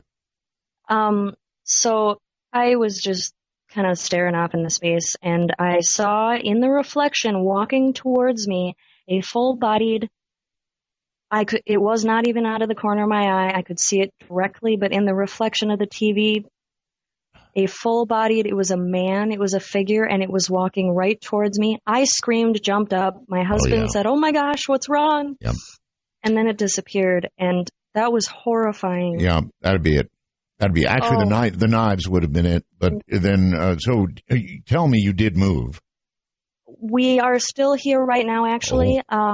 The spirit here will usually cut off our cell phone conversation. Like, it'll drop the signal on our cell phones if we ever talk about it. Like the spirit while we're in the house. Like if I call my mommy and talk to her about how I'm scared about the ghost. So it will even cut off on our home landline. It'll just drop the call. Apparently it's decided not to mess around with Skype. I'm surprised, actually. I told my husband while he was waiting on the line, I hope it doesn't cut us off of Skype. You made it through. You know that you're still in the house. I'm amazed. Well, there's one more thing here I got for you. Mm-hmm. I got a strange feeling in our backyard. Our landlord had dug up our old deck. It was all rotting and falling apart, and he put in a new one. And he didn't just dig, post holes for the deck. He kind of dug up the whole front half of the backyard. Right. So ground that hadn't been dug up basically since the house was built. I was walking our little tiny teacup chihuahua, Ellie, outside in the backyard. I saw something on the ground in the dirt that had been dug up. Right. And it was a human tooth. So I did a little more digging, and I found probably at least 50, 60 human bones in the yard. Bones? Oh, my God. Now what? Yes. They're recognizably human parts. At this point, you call the police. Yes. We're going to... Yeah. Oh, and some very old coins. My husband just reminded me from early 1900s. It was a little disturbing because. No, that's not a little disturbing, hon. That's really, really disturbing. And once I'm digging in my backyard and I start finding bones, that's it. I stop. I call the police. But you found once again how many bones, please? I'd say about 50. There's probably near a full set of teeth, and several large. I'm gonna assume they're like phalange finger bones, but they're all. It doesn't look like somebody just. My friends tell me, "Oh well, a long time ago, people would just bury their loved ones in their yard if they couldn't afford a funeral." And I said, "Well, that sounds a little odd to me, anyways." But they're all in hacked up pieces, which doesn't. There's no. I try to rationalize it well, I can't really actually. Hacked up pieces, not good. None of this is any good. I don't know. Maybe you shouldn't call the police. Maybe you should call a priest. I know. We actually have a friend of ours. Her family is friends with the Dalai Lama, so he blessed some herbs, some incensey herbs for us to burn in the corners of the house, and we're gonna get on that. You actually had the Dalai Lama told about this? Yes, and the Dalai Lama personally blessed and sent us herbs to we're supposed to burn them in. I think is it every room? Asking my husband. Every room in the house to get rid of the evil and try to get out whatever's in here, because it's more and more almost every day. Oh, why are you still there? Oh, trust me, we have been looking at every single possibility we can to try to find another house to rent, buy, apartment. There have been times where we've thought about, packing up all our pets. We have a cat and a dog and a turtle and a hamster. I would have thought of that and actually done it. Yeah, I know. Just. Oops. Hello? Oh, my. Vicky in Michigan. Hello. Vicky in Michigan. Are you there? Oh, Vicky's going to miss her chance. Well, Sorry about that, Vicky. We will move on. Let's see where to go. Let's go here to John in California. Hello. John, hello, come here. Hello. Oh, Roswell's Art. Thank you. Who was that? That was my girlfriend. Sorry. Good. I don't know. We've got voices coming out all over the place here. Okay, go right ahead. Well, good to talk to you again. Experience with Ouija board, that stuff. My parents had a restaurant. I was probably about 17 or 18. I think I put that in the email. We taught this thing, apparently. And one night, it got nasty. The thing got nasty. Yeah, it claimed it was a female, and it said it was from hell. I can't confirm any of this. I don't know if it was real or not, but in other words, it told you on the Ouija board that it was from hell. Yes. And we spoke this thing many times. And one night, me and two of my friends were there. 3 bright flashes came out of the mirror, and they were blue. Electrically, you'd call it back in the 80s, I guess, out of the mirror. There were lights pointing at the mirror, but they were not pulling out lights. There were 3 bright flashes out of the mirror, and they were blue. So, we got really scared, and we ran out of there. Okay. We drove around for about 2 hours. I had to come back because we left everything on in the place. We weren't supposed to be where we were at the time. When we came back, the light outside turned on its own. There was no motion sensor on at the time. It was probably 87. It was probably 87 or 88. Mm-hmm. And we drove off again. Came back in, turned everything off. Left scared. Scared. And pretty much the whole story, but an update, maybe 2 years ago, the staff was freaked out by doors slamming. I can't confirm this, it's just what I heard. But doors slamming over and over and over and over and over. They came out with knives. I moved away from there a long time ago, but I don't know, something happened, and that's pretty much my whole story. Okay, well, I appreciate it, and again, same house, I presume. These hauntings are real. Now, as you listen to these stories, it's not people out there making them up. These are real occurrences. They really do happen. So ghosts or apparitions or whatever it is you want to call them have to be considered to have substance, not a word you would normally associate with something non-human, right? But substance. I think that's a fair way to put it. Here's somebody that's been waiting. Michael in Virginia. Hello. Hi, Art. This is Mike in Virginia, right? And yes. This story, we're currently living in Virginia, but the story took place about a haunted home that we purchased in Ohio. And I'm convinced that the house actually picked us because we had spent weeks looking through these little realtor magazines. One evening, my wife said about 2:30 in the morning, she said, I found a place. I said, funny, I found a place. She said, well, mark the spot, we'll look at it in the morning. So that next morning, we had picked the same house. So, and we missed some of the early clues about, this house, like the sage on the mantle when we moved in. Right. It started really benign with like whispering and just hearing noises. But a couple of the strangest things that happened was one night we were listening to you, and Father Martin Malachi was on. Oh, yes. And someone had asked him, is there any danger with even talking about this stuff? Mm-hmm.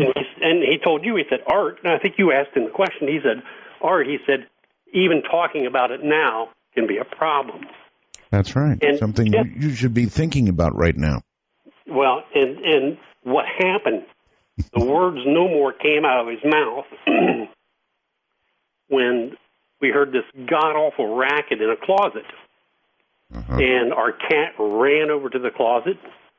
My wife jumped up from her computer, and we opened the door, and it sounded, if I could describe it to you, it sounded like a bird, a large bird, thrashing in the closet. Oh.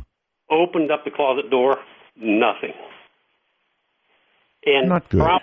It was the cat ran out of the room. I mean, that was kind of strange.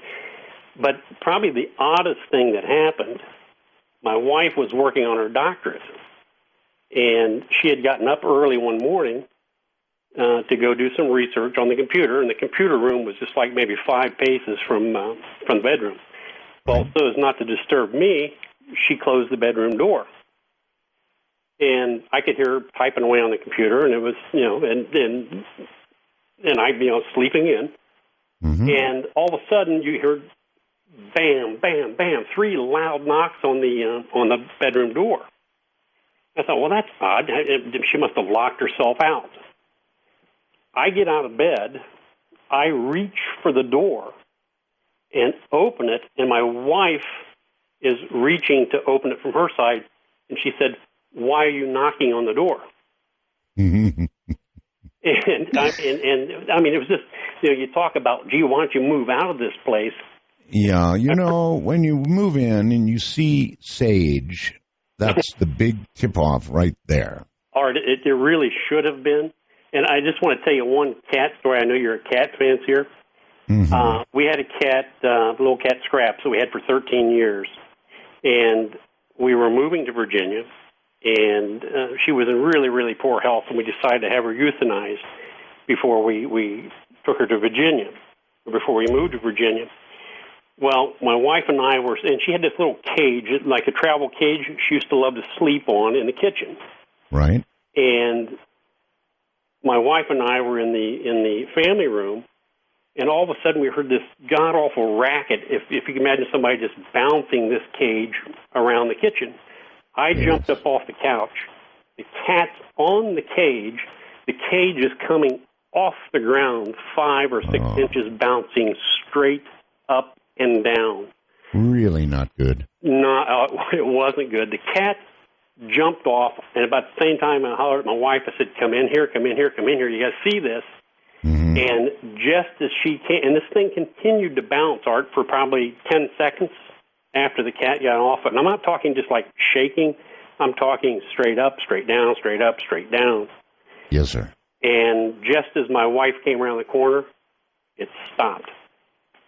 So, but this house had just so many little things like that, and probably the very worst. And I didn't tell my wife this until after we moved out of the house. But we had one time we had 3 cats, and we had our pantry down in the basement, and I'm coming up the steps, and I'm not afraid of cats. Things don't bother me because we lived in this place for 13 years. But all of a sudden, I heard this low, guttural kind of growling coming from the corner of the basement. And I thought, wow, that sounds like the cats are really getting to get into one, That's what I'm telling myself. But the hair is standing up on the back of my neck.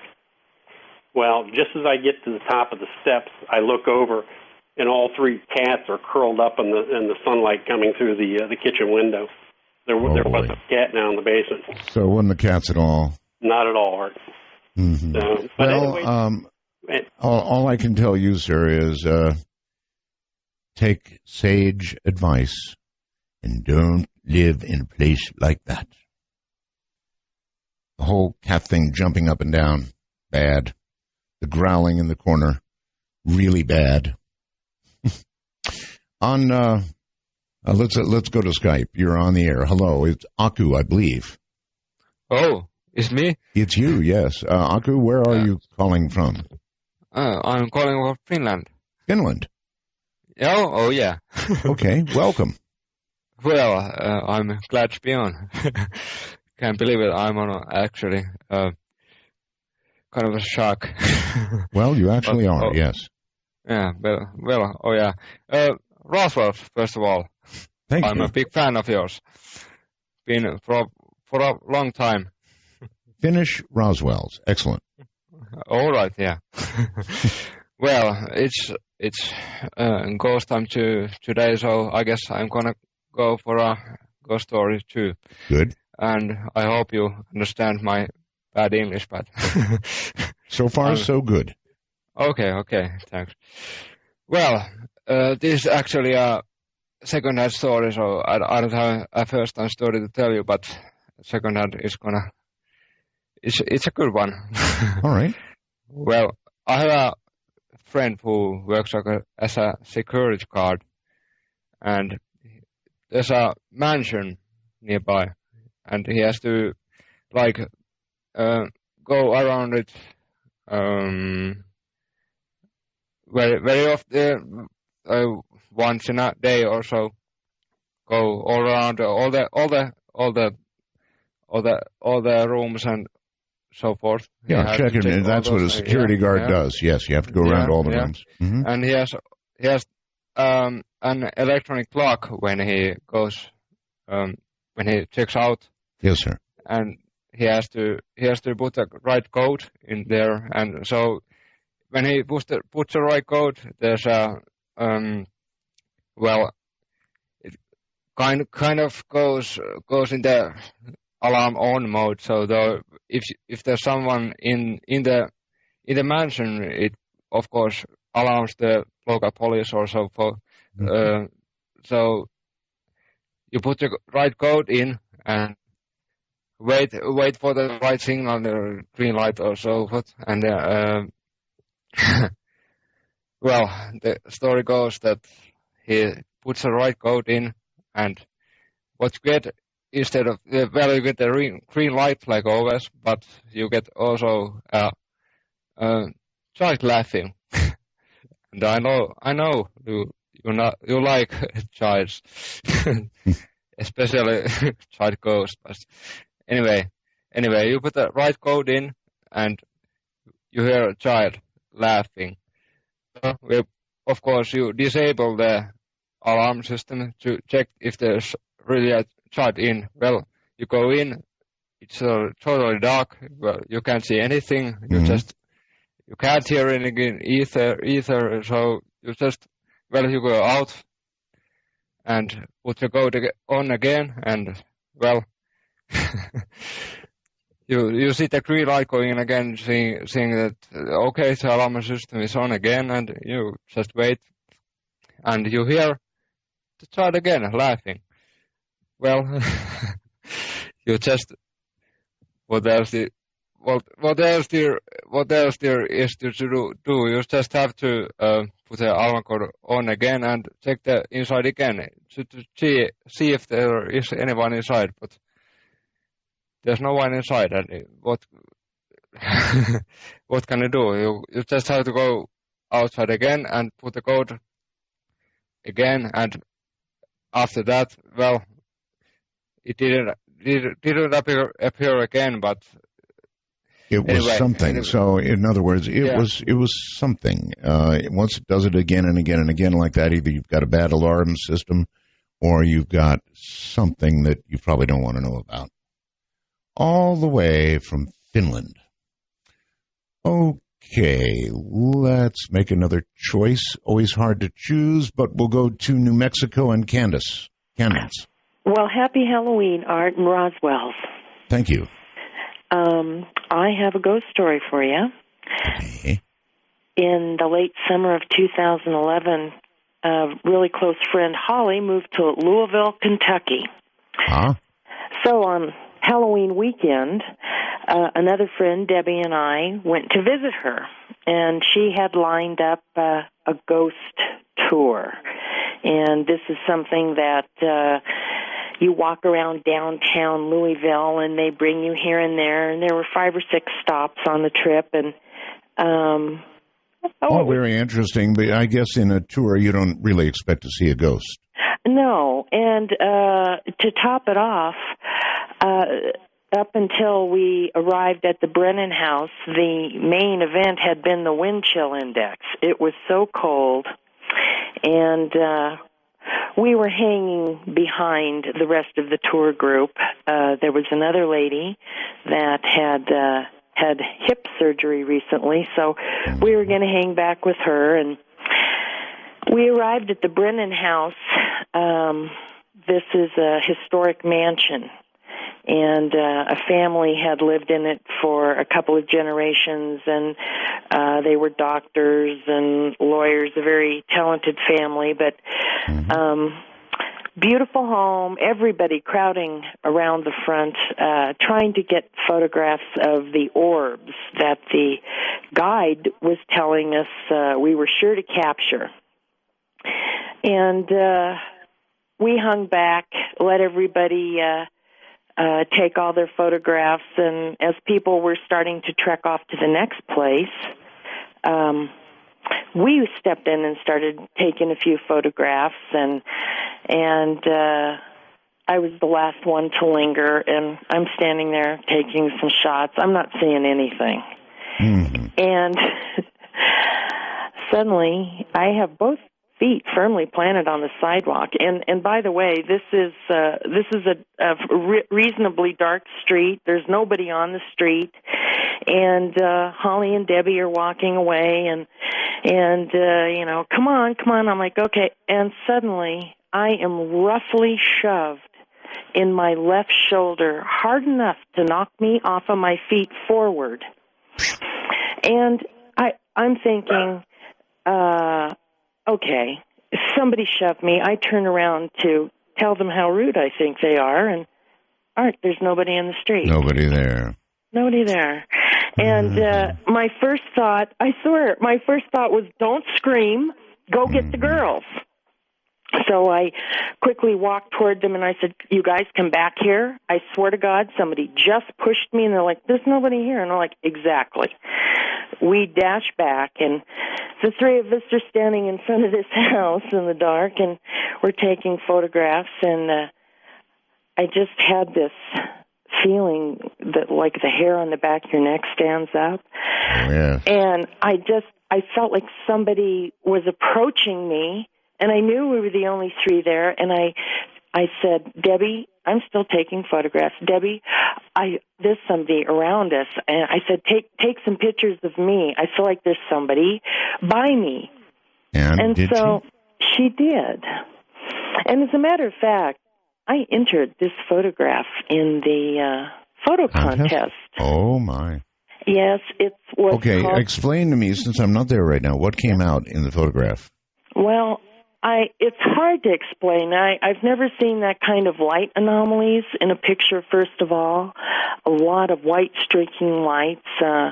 I'm holding still in the photograph, and none of us are real proficient photographers. We just rely on our auto-schmato cameras. Sure. But particularly just behind me, up at the top of my head, there is a man there, and he has like a pasty face, dark eyes, deep dark eyes, and like an old-timey haircut where he had like a little pompadour thing in the front, maybe. And you're telling me in real life this man was not there? No, there was no one but us three ladies on this street. And well, one thing you don't ever mistake is getting pushed. I mean, you know when you're pushed. Exactly. I mean, and you know, Debbie's taking these photos, and she's not seeing anything. She thinks she's photographing me. And so she turns and takes some more, and we're like, okay, now we're really behind. We got to get going. And I'm just like, okay, this is weird. And so we finish the tour, and we all go back to Holly's house, and hit the sack, and we wake up in the morning, and we're all getting our coffee on, and you know, we're in our jammies in the kitchen, and we have the bar stools pulled up to the counter, and we're looking through our photographs, and I happen to pick up Debbie's camera, and like, what are all these lights in this photograph? And to myself, and I'm looking, I'm like, oh my goodness, this can't be. I mean, you don't even anticipate something like that in a photograph of yourself. And I said, "Oh my God, Debbie, look at this photograph." And she took the camera from me and just simply shrieked. Yeah. Absolutely.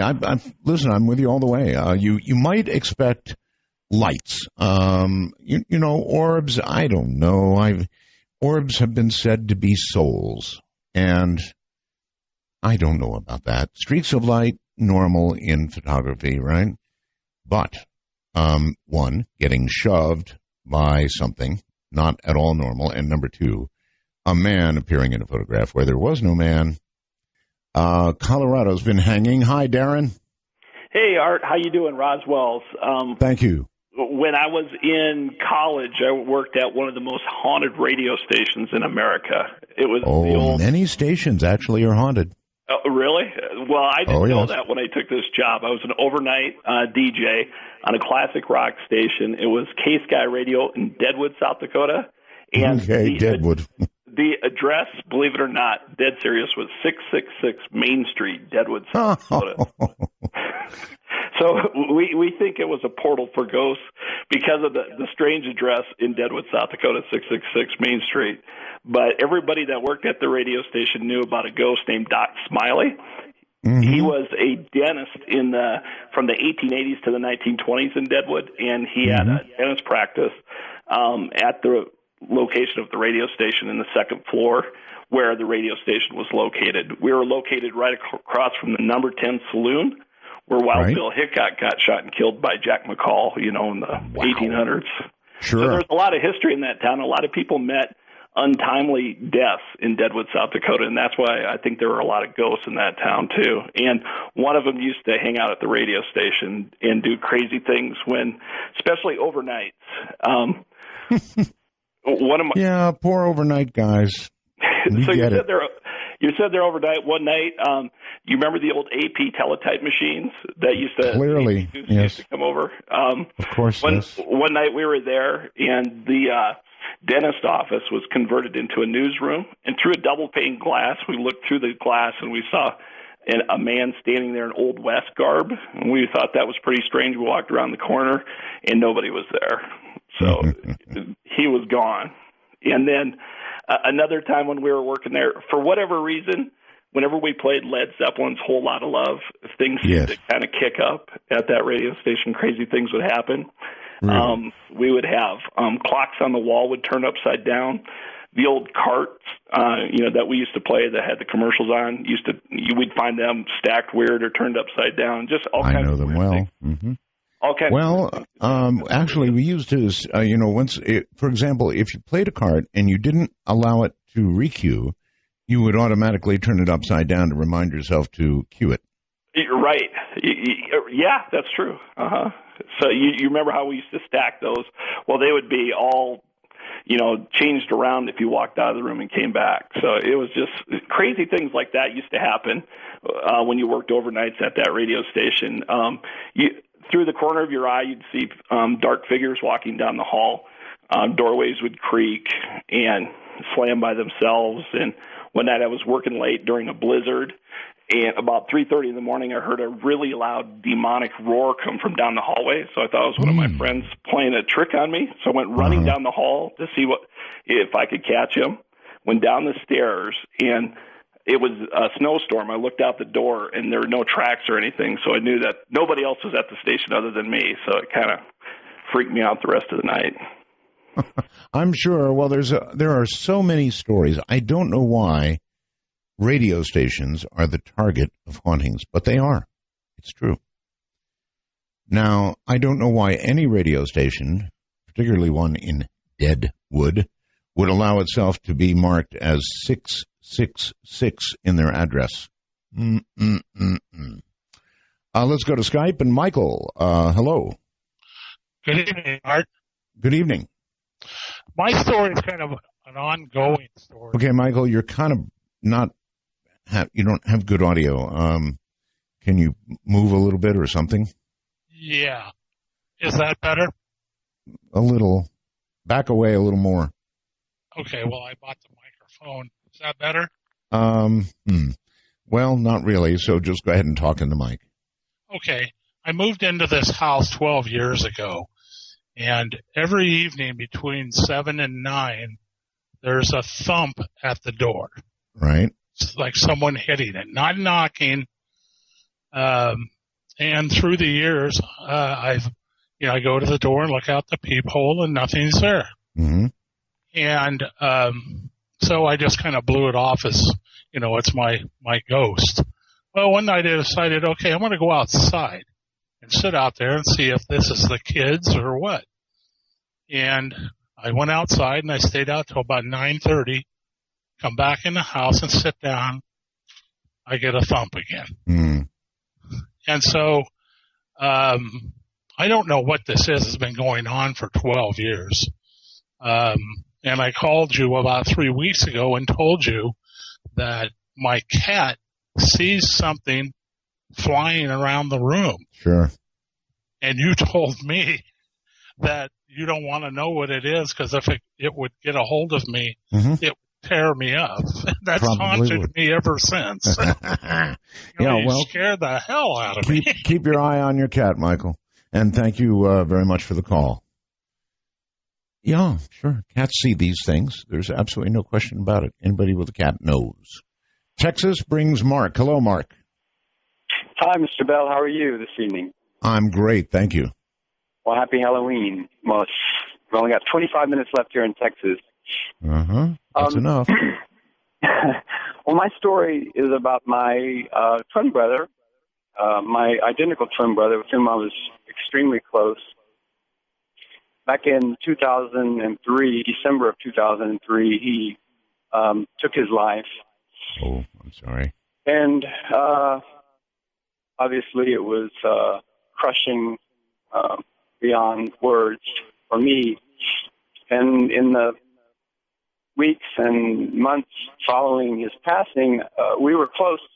Even for twins, we were extraordinarily close. Mm-hmm. And so from the very beginning, I sort of always felt that I would receive some communication from him. I didn't really have doubt. I had doubt as to how it would happen, and if it happened in a place that would make other people think I might be insane or something like that. But I really thought it would happen, eventually.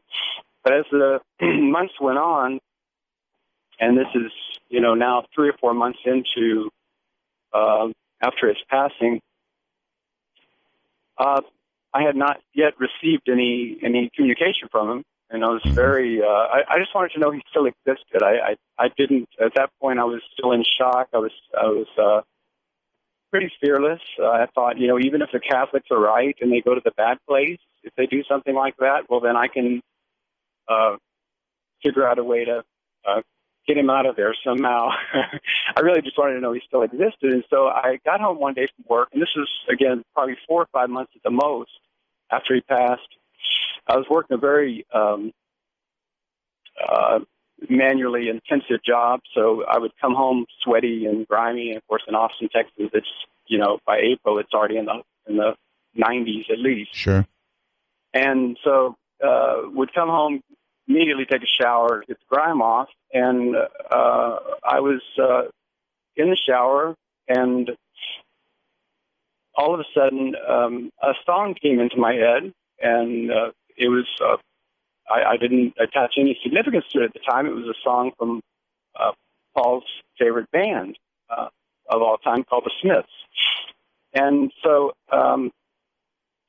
I exercised my God-given right as a person living by myself to sing in the shower, which I immediately started to do. Mm-hmm. And within 1 or 2 seconds of my starting to sing this song, which I did not think of, the song came to me and sort of asked to be sung in an odd way. Mm-hmm. I think. What happened? So I started singing it. Well, within, before I got probably the first full line of the song out, I instantly knew my brother was Fortunately, not in the shower with me. He was right outside the shower curtain. I knew exactly the elevation of where he was. I knew how far away from the shower curtain he was. Everything about him was there. And the feeling was so strong, I had absolutely no need to look beyond the shower curtain to see if there was any wispy smoke or, if there would be wind in my hair. I mean, should have asked him to hand you a towel. Yes. Right. Well, okay, I understand that's very comforting for you, and I don't know how to interpret that, and whether I do interpret that as a ghost. I might interpret that as your own mind doing something that provided the comfort that you had been wanting. And I don't mean to diminish your story in any way, but as told, that's kind of how I would interpret it. On Skype comes Lisa. Hello, Lisa. Hi. I'm a first-time caller. Oh, where are you, Lisa? Where are you? I'm good. No. Not how are you. Where are you? Oh, I'm a truck driver, and I'm currently in North Carolina. Okay. So, my husband was in the Navy, and we were stationed in Guam, and he was out at sea, and my little girl was about 2 years old at the time. And we were sitting in the living room having McDonald's for lunch, and she looks over at the staircase, which is off to her left, and I'm off to her right, sitting on the couch. And she's looking at the staircase, and she turns around and she looks at me and she says, "Mom, can I give that man a French fry?" And I said, "Yeah, okay, sure." And she turns back around and looks toward the staircase again, and then she looks back at me and says, "Where'd he go, Mom?" And I said, "I don't know, baby. I never saw the man." That was just, that's it. That's okay, well, that's a good one, I guess. There could have been a man there that you didn't see. Or yeah, like he was only about 2, so. Okay, well, I appreciate the story. Thank you very much. Again, with that one, I'm not sure what to do with it. There could have been a man there, or there could have been a man there that only she saw. Kind of hard to say, huh? Let's go to New Hampshire and Mike. Hi, Mike. Hi, Art. How's Wells? Thank you. Good. Well, my story started about 23 years ago. My father had rented a house from his boss, split entry house, cathedral ceilings, beautiful place. The first night that we moved in, my first night there was actually quite bad. I started with a really bad dream of me coming out on the back porch. We had like a large deck, and I saw this old man there. And he was sitting at a table, and when he turned around, his eyes were hollowed out. They were gone. Bad. And, yeah, and he had his teeth were rotten. And just recalling it, actually, it makes me nervous. Apparently the eyes go before the teeth. Yeah. And but not only that, though, he looked quite old. But I woke up from it. But when I woke up from it, I was wide awake, and there were these big balls of light that were zigzagging through my room, and I was terrified of it. They were like giant, I mean, people talk about like spirit orbs. I mean, this was back in the early 90s, before there were any ghost shows or anything. But they were giant, there were these giant orbs that were like with long tails zigzagging around my room. But that was just the first night, and a lot of things happened. In the beginning, I didn't tell anyone because it was my parents and my brother. I was 16 years old, and it got to the point where I'd get up to go to the bathroom in the middle of the night. Now, I would have told everybody. Yeah. And you're not telling anybody about this? Well, I was 16 years old. I was scared, And I didn't know what my parents would think. We weren't very religious. My father was an atheist. And my father, he served in Vietnam. He was hard as nails, still is today. And, he just didn't believe in that stuff. Mm-hmm. And, but I get up all the way to use the bathroom now on the main floor. I mean, this place was huge, big living room, a den, and then my brother's room was next to mine and adjacent to ours was my parents' room. And I'd be so afraid to get up to use the bathroom because there'd be a giant mist going down the hallway. I mean, you walk into the hallway and it was freezing cold. Really? And I would run down. The hallway was long. This place wasn't a mansion, but it was big. And I would run into the bathroom. And while I was using the bathroom, I could hear whispering and footsteps all through the house. and I'm just summarizing it because it's a long story, and I'm still being terrorized by a lot of it today, and so is my family.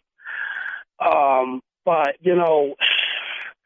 there was one occasion, like back in the 90s with the old computers, if on the older computers when you use a program in high res, the screens would flicker. So you go out and buy one of those special screens you put on with Velcro, and they would stop the flicker on the screen. Back in the old days, it was PCs and Commodore Amigas and whatnot. Sure, yeah, I remember. Yeah. But I used to love to write, and I still do. And as I was using my computer, I looked up, and there was this twisted face staring over my shoulder. And, of course, this was like 11 o'clock at night. It was just, I could see the eyes even now. They were red, but they weren't like glowing red. They were pupils, but they were reptile-like. And I jumped out of my chair. Most people, I would say move, but in your case, I don't think it would do a darn bit of good. Whatever it is with you. I eventually told my parents, and they thought I was losing my mind. And, they're like, are you sure, Mike, you're not just dreaming these things up? I said, no. Well, I finally built up enough nerve to talk to my brother, whose name is Jim. Come to find out, he was experiencing the same thing. Seeing the faces and the screens and seeing figures in the house. We have a furnished basement downstairs, and that's where the laundry room was. And I'd go downstairs and do laundry, and as I go to walk back upstairs, I hear someone whisper my name. And, of course, I start running up the stairs. Right, I start running up the stairs. But when I turn around, I see this white figure with bulging eyes. I can't describe what it looks like. It wasn't so much later that I seen these UFO documentaries. Listen, Guy, you're haunted. I mean, you are just thoroughly, completely followed and haunted. That's all there is to it. You don't bother moving. Obviously, that thing will come with you. Hello, Craig. Hey, I'm here. Okay. Then it's your turn. Yes, it is, Mr. Bell. I'm fine. All right. What I was going to tell you is I left the bowl out, trick or treat, take as many Roswells as you would like. Thank you. It's still there. Yes. Right.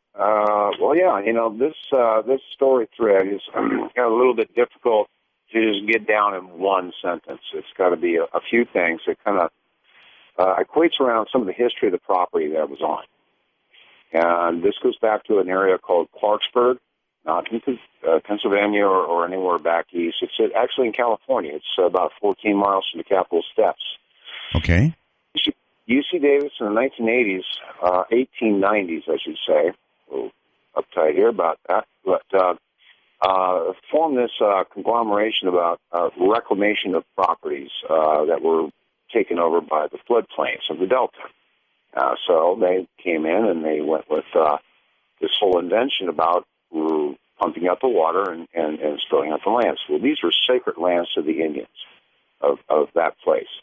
Mm-hmm. So anyway, what they did was they were able to get the pumping stations in and get this one area reclaimed, which pretty much reclaimed the whole Delta region of the Sacramento area and then down in San Joaquin. Okay. But this guy named John McClellan, the person that did the landscaping there in Golden Gate Park, came in and did all of the landscaping on this property, and they made this property the signature soap piece of this land. Mm-hmm. So it kind kind of goes on from there, where there was something spiritual about this land to the native Americans that were occupying it and living in that area. This is something that they claimed as their own, and this is where they buried a lot of their dead. It was high ground, but it was also something near the water. And then, you have all the effluent of all the levees and dikes and things that were naturally created there. So they felt that. So it kind of comes down to where there's a lot of key players in this. I guess what we need to do is cut this short because... We do, yes. I know, I'm going there with you. There are a lot of people there that are involved in this, but one of the people that came into the hands of this property was a guy named Gus Sands, and this is all public record, and I can talk about this. Just sort of tell me what happened. In other words... You just want to get right to the case, huh? Yeah, the heart of the story.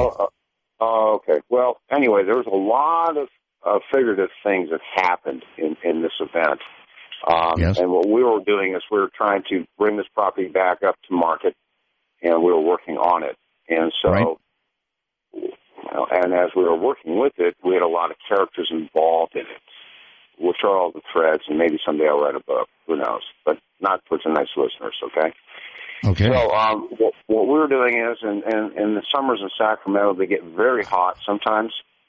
And so we would do the siesta thing, lay down about 2 o'clock in the afternoon, and get yourself a little cooled off. Now, I happen to have a waterbed at the time. I used to take the sheets off, just lay on the cool bed. You know how that is. Right. Well, I had this event where I kept having these kind of weird dreams about electricity, and I'm an electrician, so I didn't figure it was more than just my imagination, but in some of these dreams, I was being lifted up through the light socket up in the ceiling, and then I'd come away with physical marks.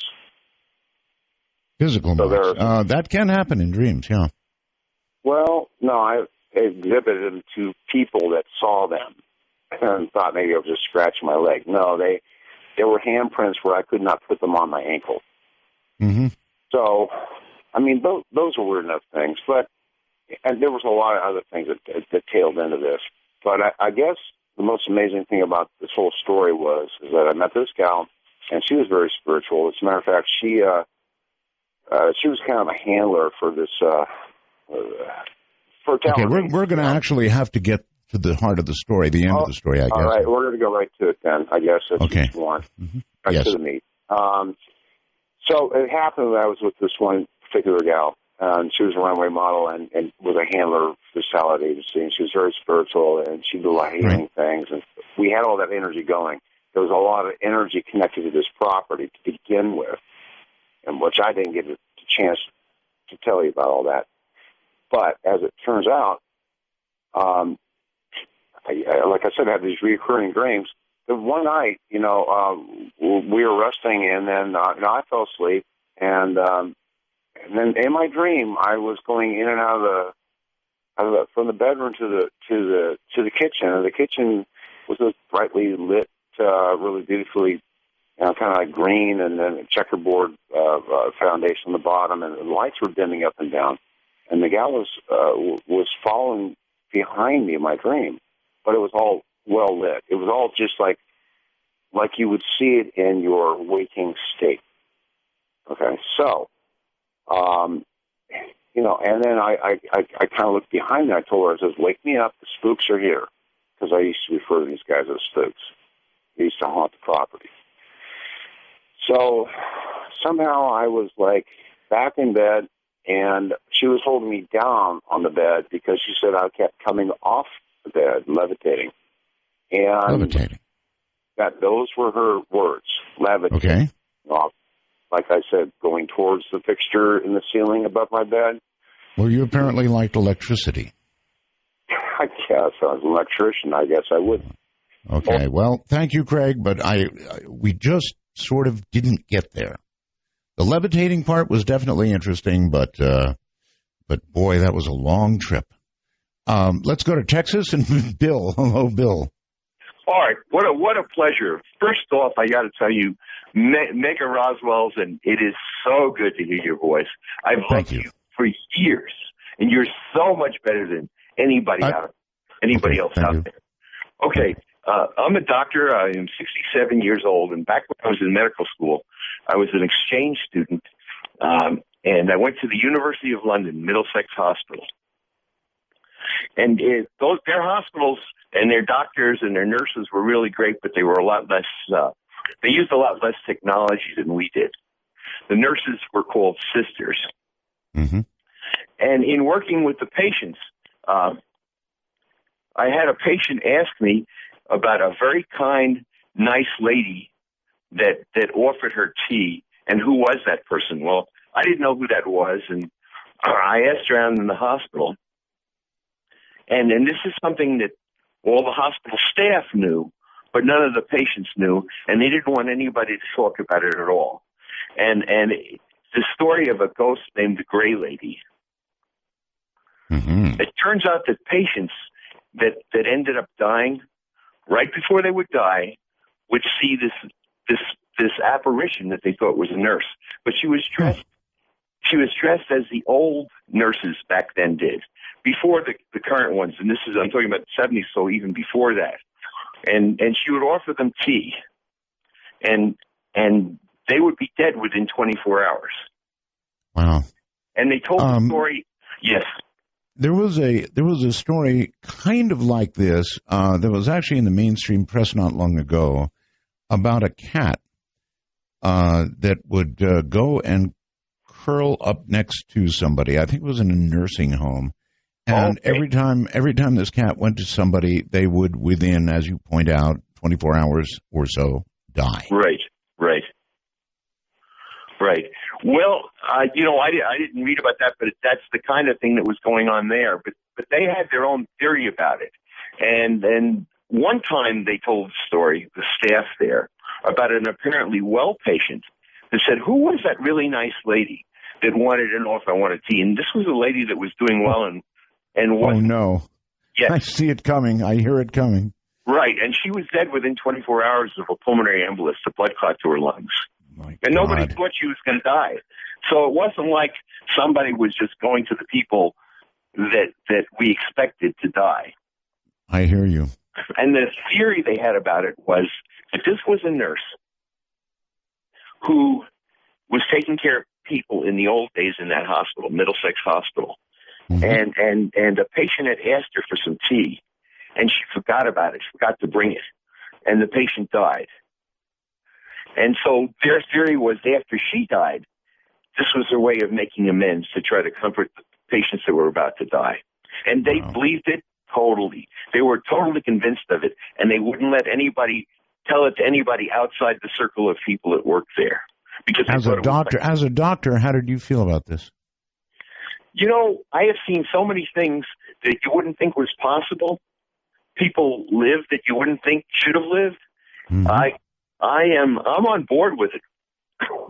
I really am. I mean, I think there's more things out there than people know about. Obviously so.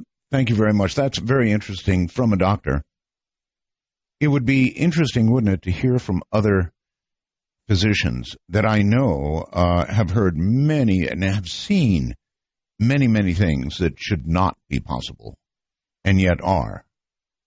Still, as a doctor, as a scientist, actually, and you can refer to a doctor, I think, as a scientist of sorts, right? Very well schooled. It's almost ingrained in them to, chuckle at this sort of thing, and yet they meet up with it. And as they do again and again and again, I wonder how it affects them. All very, very interesting. All right, let me look at the times. Obviously, Marty in California has been waiting a long time. Hi, Marty. Hi, Art. How are you? Fine. I just wanted to tell you about something that happened to our family.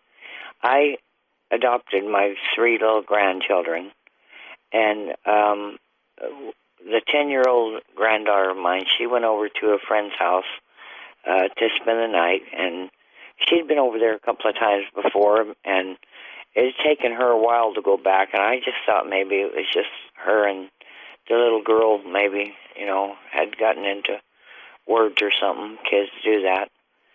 Anyway, she went over and she called me the next morning, and this is a child that doesn't get excited over anything. She was, Grandma, you have to come and get me right now. And I said, what's wrong with you? And she said, you just have to come and get me right now, Grandma. You can't, you just stop doing anything you're doing and you come and get me. So I got in the car and I went over there. I knew it wasn't just a child thing. So I picked her up and she ran and got in the car, and I left, and I come home and I told her, I said, Sissy, what happened to you? And she said, nothing, Grandma. And I said, did someone hurt you, or did someone scream at you? Did someone touch you? No, Grandma, I'm okay. I'm okay. And so I just let her go because I thought maybe it was just nothing. And that evening, it was about time to go to bed, she came in and she said, Grandma, I need to talk to you alone. So we went in my bedroom, and she just broke down and started crying hard and shaking. And I said, what is wrong with you? And she said, Grandma, there's 2 black figures in that house over there. And she said, they're real bad. And I said, what are you talking about? She said, last night when I was asleep, she said, something was breathing in my ear. And then she said, well, and it started pulling me across the carpet and had me by my ankle. And she said, I went to the shower, and the next morning, and she said that it was something was on the other side of the shower curtain, and she got so scared that she ran out without even drying off. And she said, Grandma, it's playing with that lady's babies. She has a little baby, so right. I had to make her a bed next to my bed because she just was hysterical. She was so scared and traumatized. And so the next morning I called my friend and I said, you need to come over here because we need to talk. And she came over, and I told my granddaughter, I said, tell her what you told me. And she just broke down crying again. She said, there's 2 black things over there, and they're playing with your baby. And my girlfriend, she completely fell apart. And so I told her she needed to ride home, and I said, well, I'll give you a ride and my granddaughter said, well, I don't want to go. I said, come on, Sissy, I'm not going to leave you alone, home alone, so you go. We're not going to get out. So I drove up in the driveway, and it's kind of an upgraded driveway, uphill a little. Yes. I pulled up there, and the lady got her baby, and she got out. And, this lady's hysterical. She doesn't know what to do, and she's scared, too. And I told her, whatever you do, don't keep the baby from them. It might make whatever it is mad. And then it could really, if it's playing with the baby and not bothering it. Anyway, she got out, and all of a sudden, my 10-year-old granddaughter started kicking the back of the passenger seat. She was screaming like somebody was stabbing her. She said, go, Grandma, go, he's coming out the bathroom window. It was a 2-story. And I said, oh, my God. And she said, she just was screaming hysterical, Grandma, go, go, go. So I flew out of there. And you saw nothing? No, I didn't see anything. I was having some kind of cardiac arrest when she was doing this because it scared me so bad. Yeah. And seeing her hysterical. So I flew out of the driveway, almost tore up my car, got her home. She was just hysterical for days and days. Slept next to my bed. I had to get a see-through shower curtain because she was worried about something being on the other side. It took a couple of months before she was asleep in her own room. And right. I would suppose that this kind of thing would put you into a state of shock. So that, yes, you wouldn't want to be in the shower, and if you were, you'd want to be able to see out. And playing with babies? No, I think not. Perhaps it would be interpreted by somebody as play, but it only takes once, right? Let's go to Jeff in California. Hi, Jeff. Hello, Art. How are you? Quite well, thank you. Great. I'm a little nervous, so you'll have to bear with me a little bit. I'll try my best here. Best thing to do is take a deep breath and just relax. Yeah, we're not all used to being on the radio like you are. I have a ghost story that happened to me. It was back in June of 1985. A friend of mine that I grew up with had the same birthday, and I hadn't seen him for a few years. And we always tried to get together on a birthday because we had the exact same birthday. Mm-hmm. And at that time, he ended up in a little town. It's called Lake Elsinore. And I drove out there.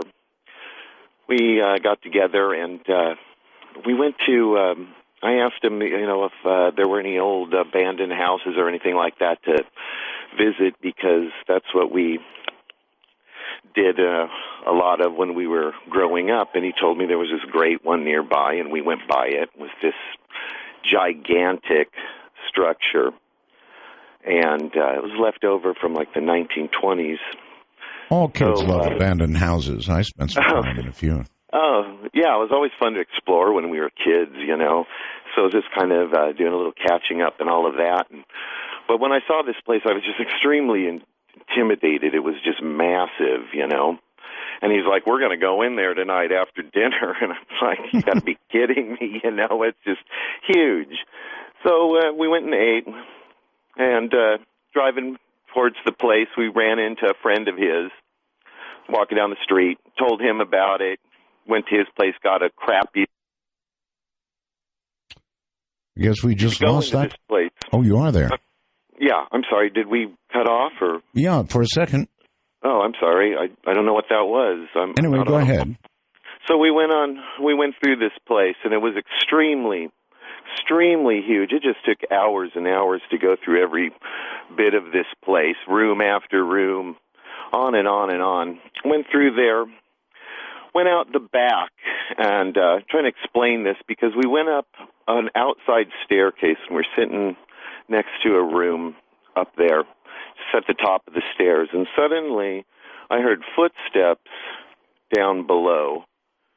And I was extremely, we were all very nervous. It's like, oh, my gosh, who's in there? And no one said a word, and we're just sitting there, and the footsteps got closer and closer and closer and closer until they were upstairs on the level we were at, and these footsteps came right up.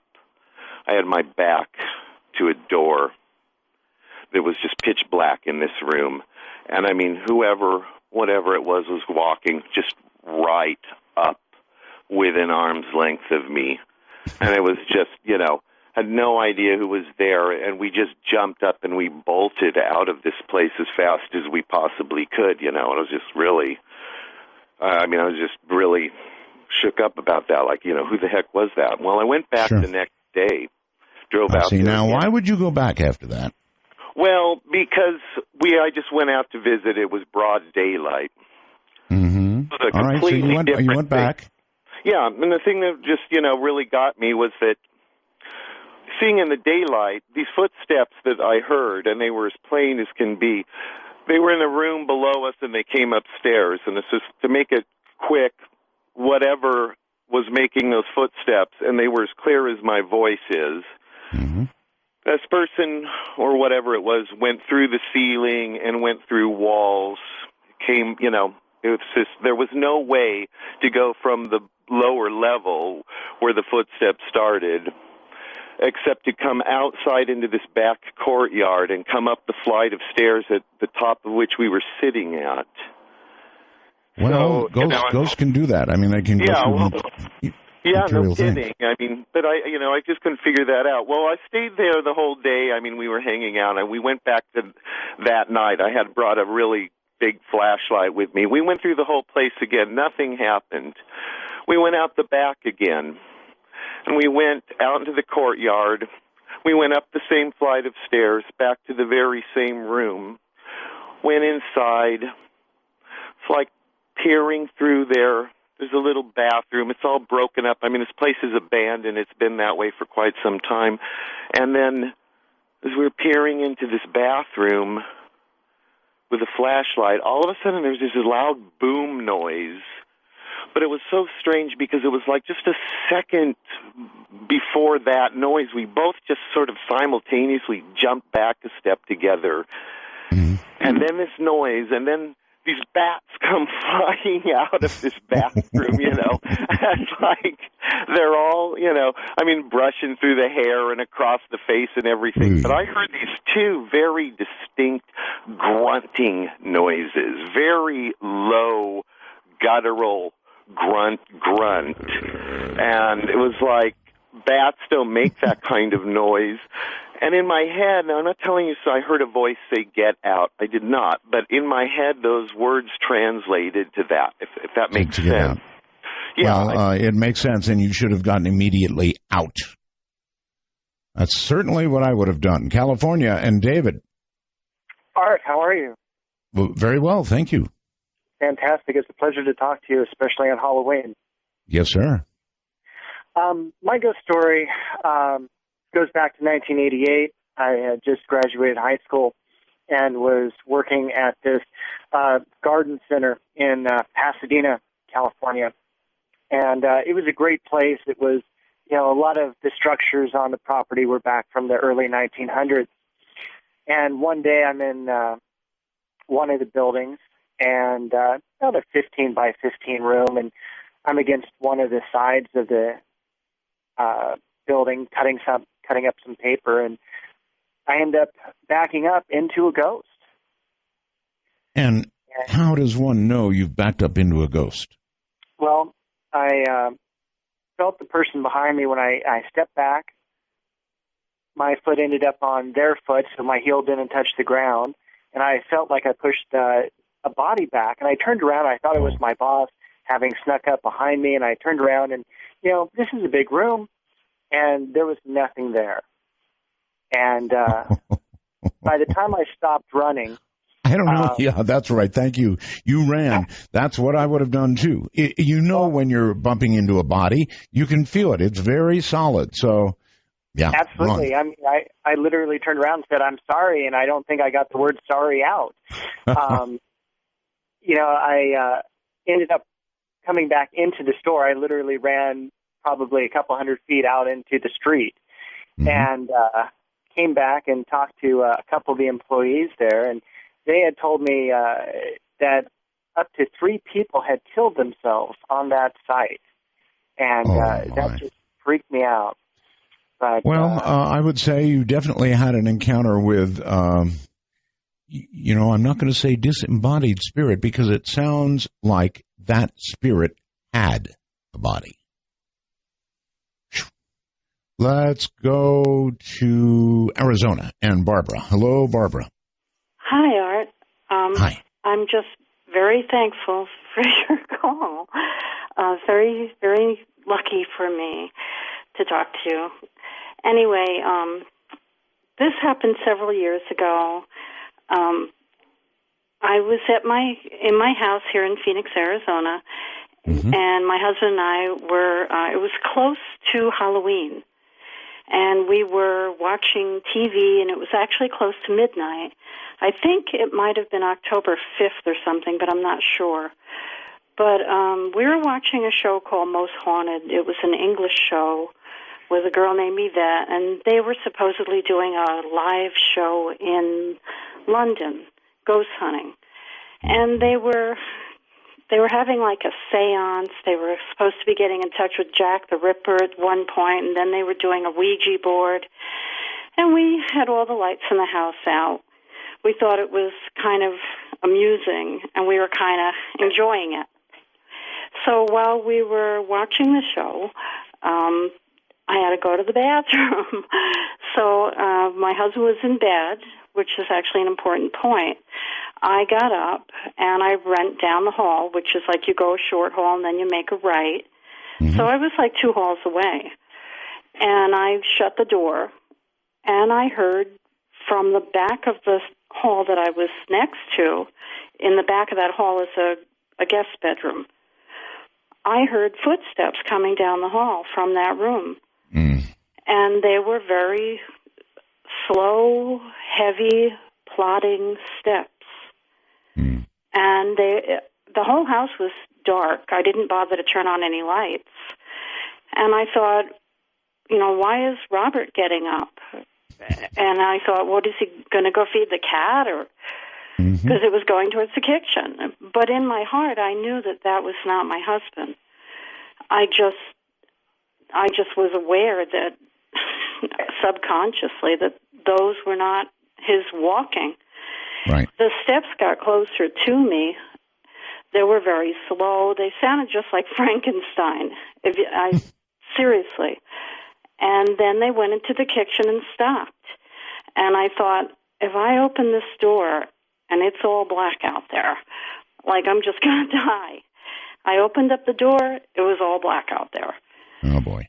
Yeah. And, you obviously lived.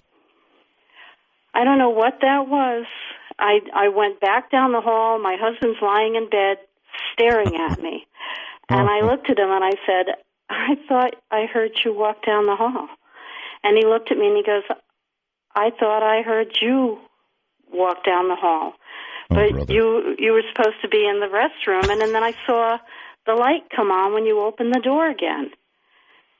So we both heard it from different parts of the house. Right. I got you. Let me tell you what I think. And it's just what I think. It's not what I know. You were watching, you said, a seance on television. You were watching somebody manipulate a Ouija board on TV. And this is just a wag, but listen. These things invite things to you. And it may well be that even on television, it does not matter. If you're watching this kind of material, or I might add, listening to a program like the one you're listening to right now. To Indiana and Phil. Hi, Phil. Hi, Art. It's great to hear you on frequencies other than 80 meters. Well, thank you. And I want to give a shout out to the Bell Gab people who I'm very loosely affiliated with them, thank God. My story is about a friend of mine from the 80s, went back when I lived in Illinois. And we more or less lost touch with one another, as people do when they get older. And right. I moved to this really painfully small town called Allerton, which was literally out in the middle of nowhere. And it's a fairly short story. I was laying in bed, sleeping, minding my own business, and out of dead sleep, and I don't like to get up in the mornings, so this had to be something for me. Somebody's tugging on my foot, and I thought, oh, what's this? And it was my friend David saying goodbye. And when this happened, I just kind of wrote it off as pizza from the night before, but I was curious, so I got up and got ready to go to work, turned on the radio, and there's the news story that my friend David had died in a car accident about 3 miles south of where I was. Good Lord. Yeah, and it hit me pretty hard. And he had been tugging on your foot, waking you up to say goodbye. That's right. And we were very close, and I hate to bandy the word spiritual sense out there, but we weren't typical, knothead high school kids. Yeah. So it actually figured that he would do that, if you know what I mean. It does. That's one hell of a story, buddy. I don't know what to tell you, but if it had happened to me, I guess first there would be horrible shock, and then I don't know, I guess you'd be at peace with it because you realized your friend did say goodbye to you, but that's rough stuff. That really is rough stuff.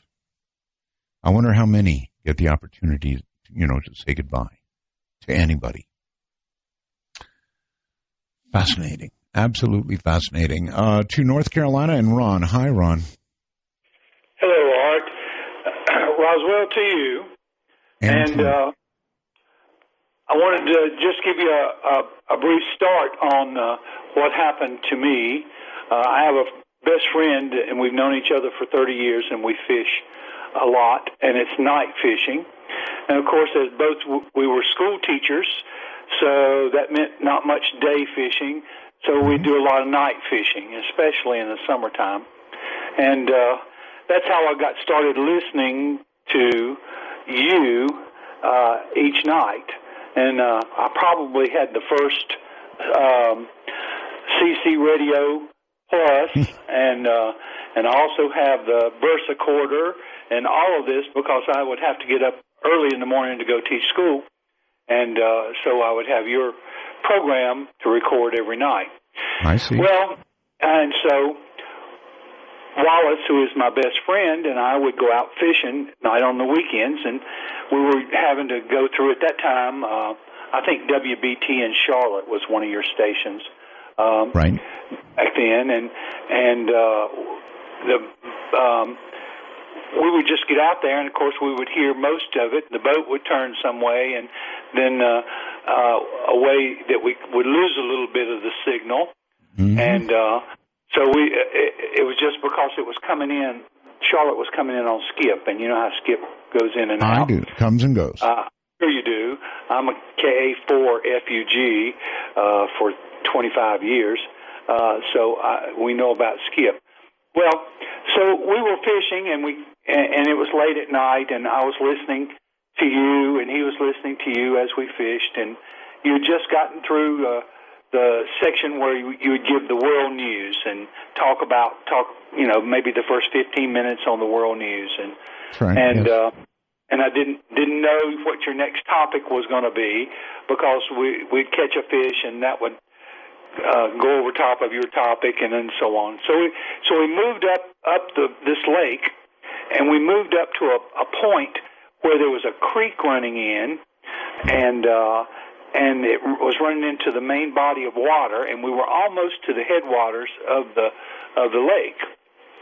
And as we sat on this point, and normally that's a great place to catch fish because you've got the creek coming in with fresher water, cooler water, and and running into the main body of the water.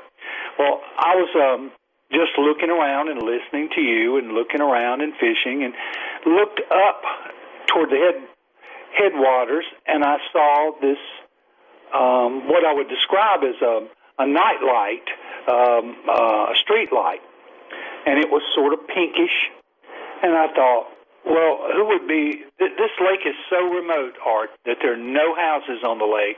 There's nothing there. There's one boat launch, and you have to drive a 5-mile dirt road to get to it. Right. So what did it turn out to be? Well, this light moved, and the next time I looked at it, it was bigger. And then the next time I looked at it, it was bigger, and it started coming through the trees. And the weirdest thing, Art, as it would come through the trees, if you were to take a flashlight and walk through the trees with a flashlight, every time you went behind a tree, you wouldn't see the light. But yet this was coming through the trees, this whole forest of trees, and you could continuously see the light. And it was a ball that started out no bigger than if you were looking 3/4 of a mile away at a street light. And it got to be, as it approached us, as large as a good-sized pumpkin. Wow. And by this time, we were getting scared. I'll be honest with you. And so we turned off all our lights on the boat so as not to attract anything. And all of a sudden, this thing came, and it came right out to the point, and the point was clear on the end. There were no trees where the point ran to the water. And it came right on off and went into the water, and that was the last we saw of it. It didn't. Ooh, that's weird. Somebody turned it off, Art. That is really weird. I have no clue. That's a cross between a ghost story and a UFO story. I have no idea what that would be. Something that would grow, or very small light, bigger, basketball size, and then into the water in front of you. Pretty weird stuff. Let's go to Ohio, I believe, and Debbie. Maybe not. Hold on. How about Scott in Maryland? Yeah, Scott in Maryland is where we are. Hi, Scott. Hi, Art. Happy Halloween and many happy Roswells from my wife, Jessica, and her mother, Nadine, who have been fans of yours for decades. That's the way to get those plugs in. I met my one and only ghost in 1978 in a lighthouse in Long Island Sound. I was in the Navy. I was 20 years old. I was in submarine school in Groton, Connecticut. And through reasons that I don't remember, I came to make a friend who was in the Coast Guard and was one of the lighthouse keepers of the New London Ledge Lighthouse, which is in Long Island Sound between the north shore of Long Island and the Connecticut coastline. Yes. And at one point he said, hey, how about you come on out to the lighthouse for some weekend? And I said, sure, that sounds great. So I got together with a buddy and we picked up a bunch of groceries and we went across the river from Groton, where sub school is, to New London. And he picked us up in a Zodiac and took us out to the lighthouse and showed us all around, and it was great. And we're having a good time out of the lighthouse, and it's a Saturday night. And there's four of us who are watching TV there. It's the two Coast Guardsmen who are on duty and myself and my friend from sub school. And we're watching Saturday Night Live, and we hear this big thumping, bumping noise from upstairs, really, really loud. And so we go upstairs to see what it is. And we don't really see much except a bunch of free weights, like for weightlifting, you know, the big round heavy ones. Oh, yes. They're scattered all over the floor of this room at the lighthouse that they used as an exercise room. So that had been the noise. That had been the noise. And my friend Jerry then says, well, yeah, there's a ghost out here. And he tells us the story of the ghost of the lighthouse. And apparently it dates back to the 1930s when civilians were lighthouse keepers. And the way the story went, according to Jerry, was that a husband and wife had been taking care of the lighthouse, and she had been fooling around on him, and he found out about it. And when he found out about it, he threw himself off the top of the lighthouse and killed himself. Wow. So, okay, we thought, that's pretty interesting, and we went back downstairs to watch TV. There was a TV room. So it's a short time later, and all four of us are again watching TV. And we again hear this, loud thumping, noise from upstairs. Well, this time we ran upstairs. We wanted to see what the heck was going on. And we get to the exercise room, and this was the strangest thing. All of the free weights that had been scattered around the floor were stacked up in the middle of the room, with the biggest ones on the bottom, and then going all the way up to the smallest ones on the top. And they were stacked up there in the neatest stack you could imagine for free. And so from the time you heard the noise, you ran up. It could not possibly have happened that quickly. Well, no, and plus, all four of us were together, so it's not like somebody was trying to pull a fast one. And then we were all kind of freaked out at the time. I was, like I said, I was like 20 at the time.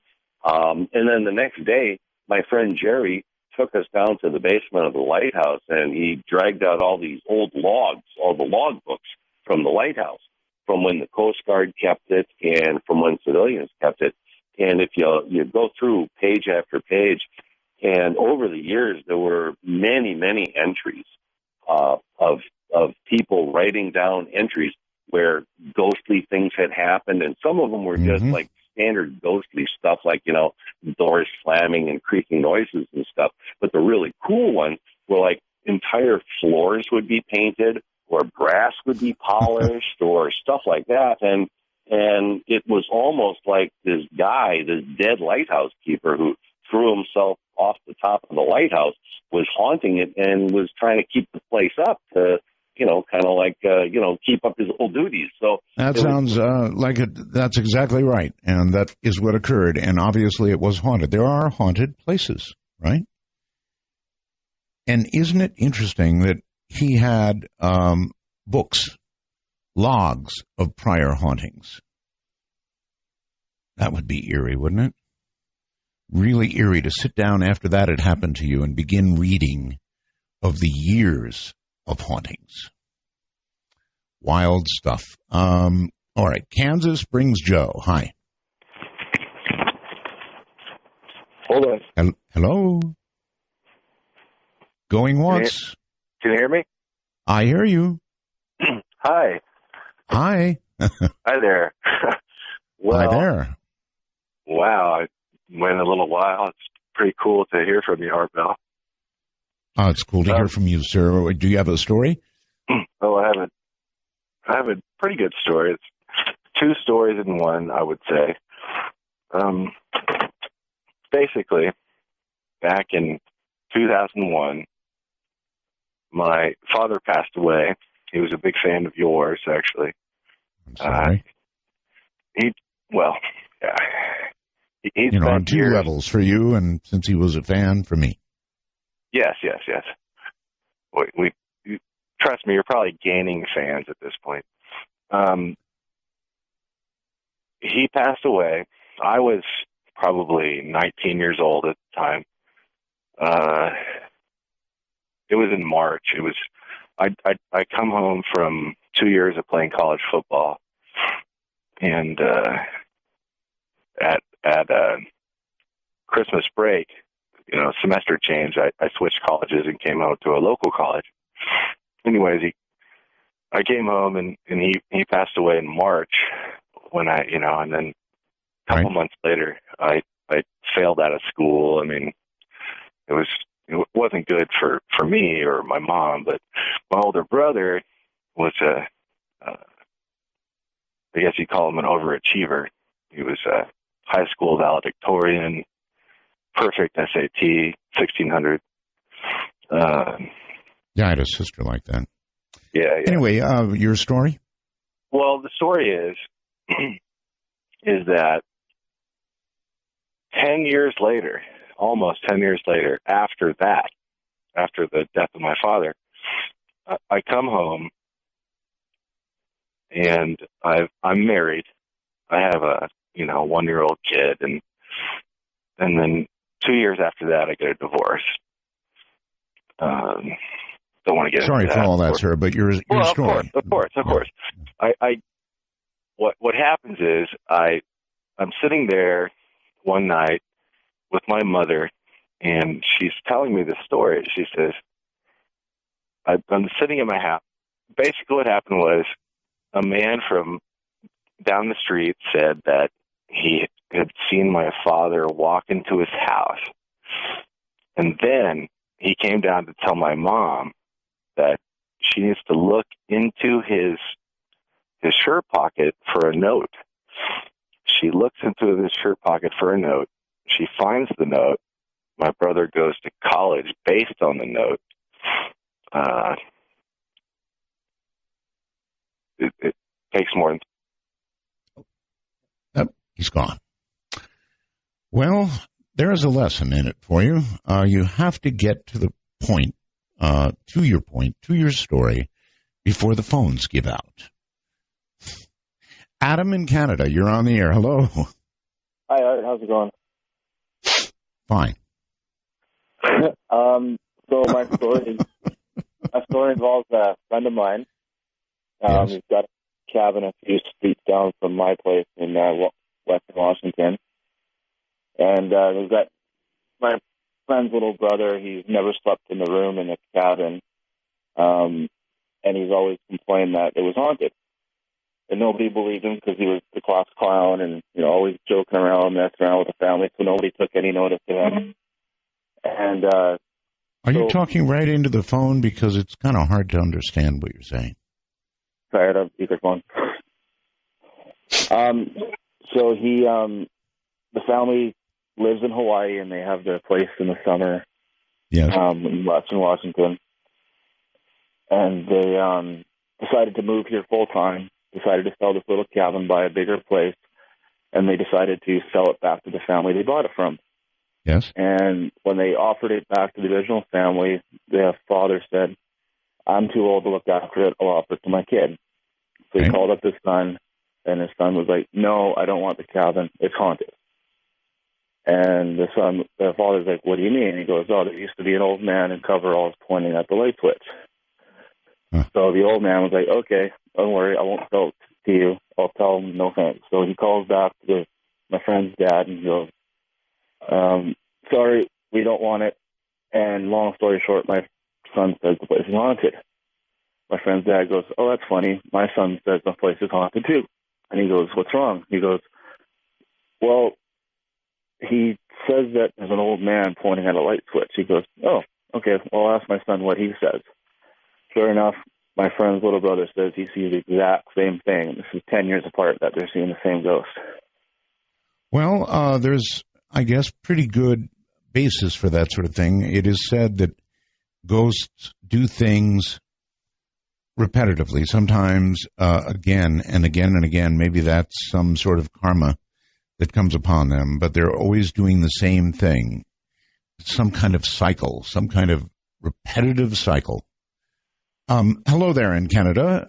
Mike, you're on the air. Oh, wow. How are you, Art? I'm okay, sir. I'm a little nervous, so please bear with me. Anyway, I shall. In Nova Scotia, Canada, and we live in a fairly old house. Actually, a very old house, 200 or so years old. I live in a town called Annapolis Royal, and it's actually one of the oldest towns in North America. It's actually the location of the most battles fought in North America and all kinds of things like that. Check it out on Wikipedia if you have a minute, and you'll see what I mean. Anyway, I'll get to the point. Basically, when I was a little kid, probably 8 or so, I got this feeling, kind of 2 in the morning, woke up in the middle of the night, and I saw this,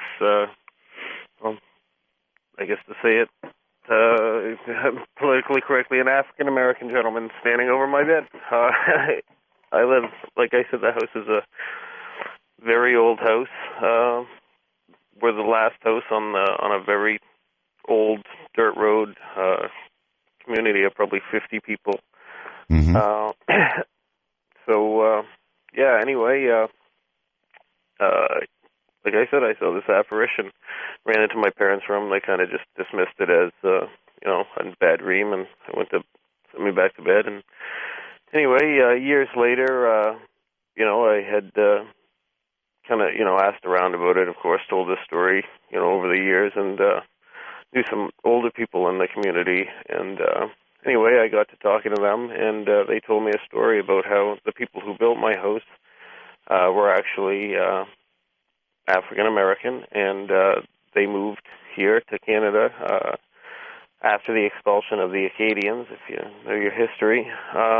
Anyway, so basically, we're the last house on this road, like I said, far away from the actual community of Annapolis Royal.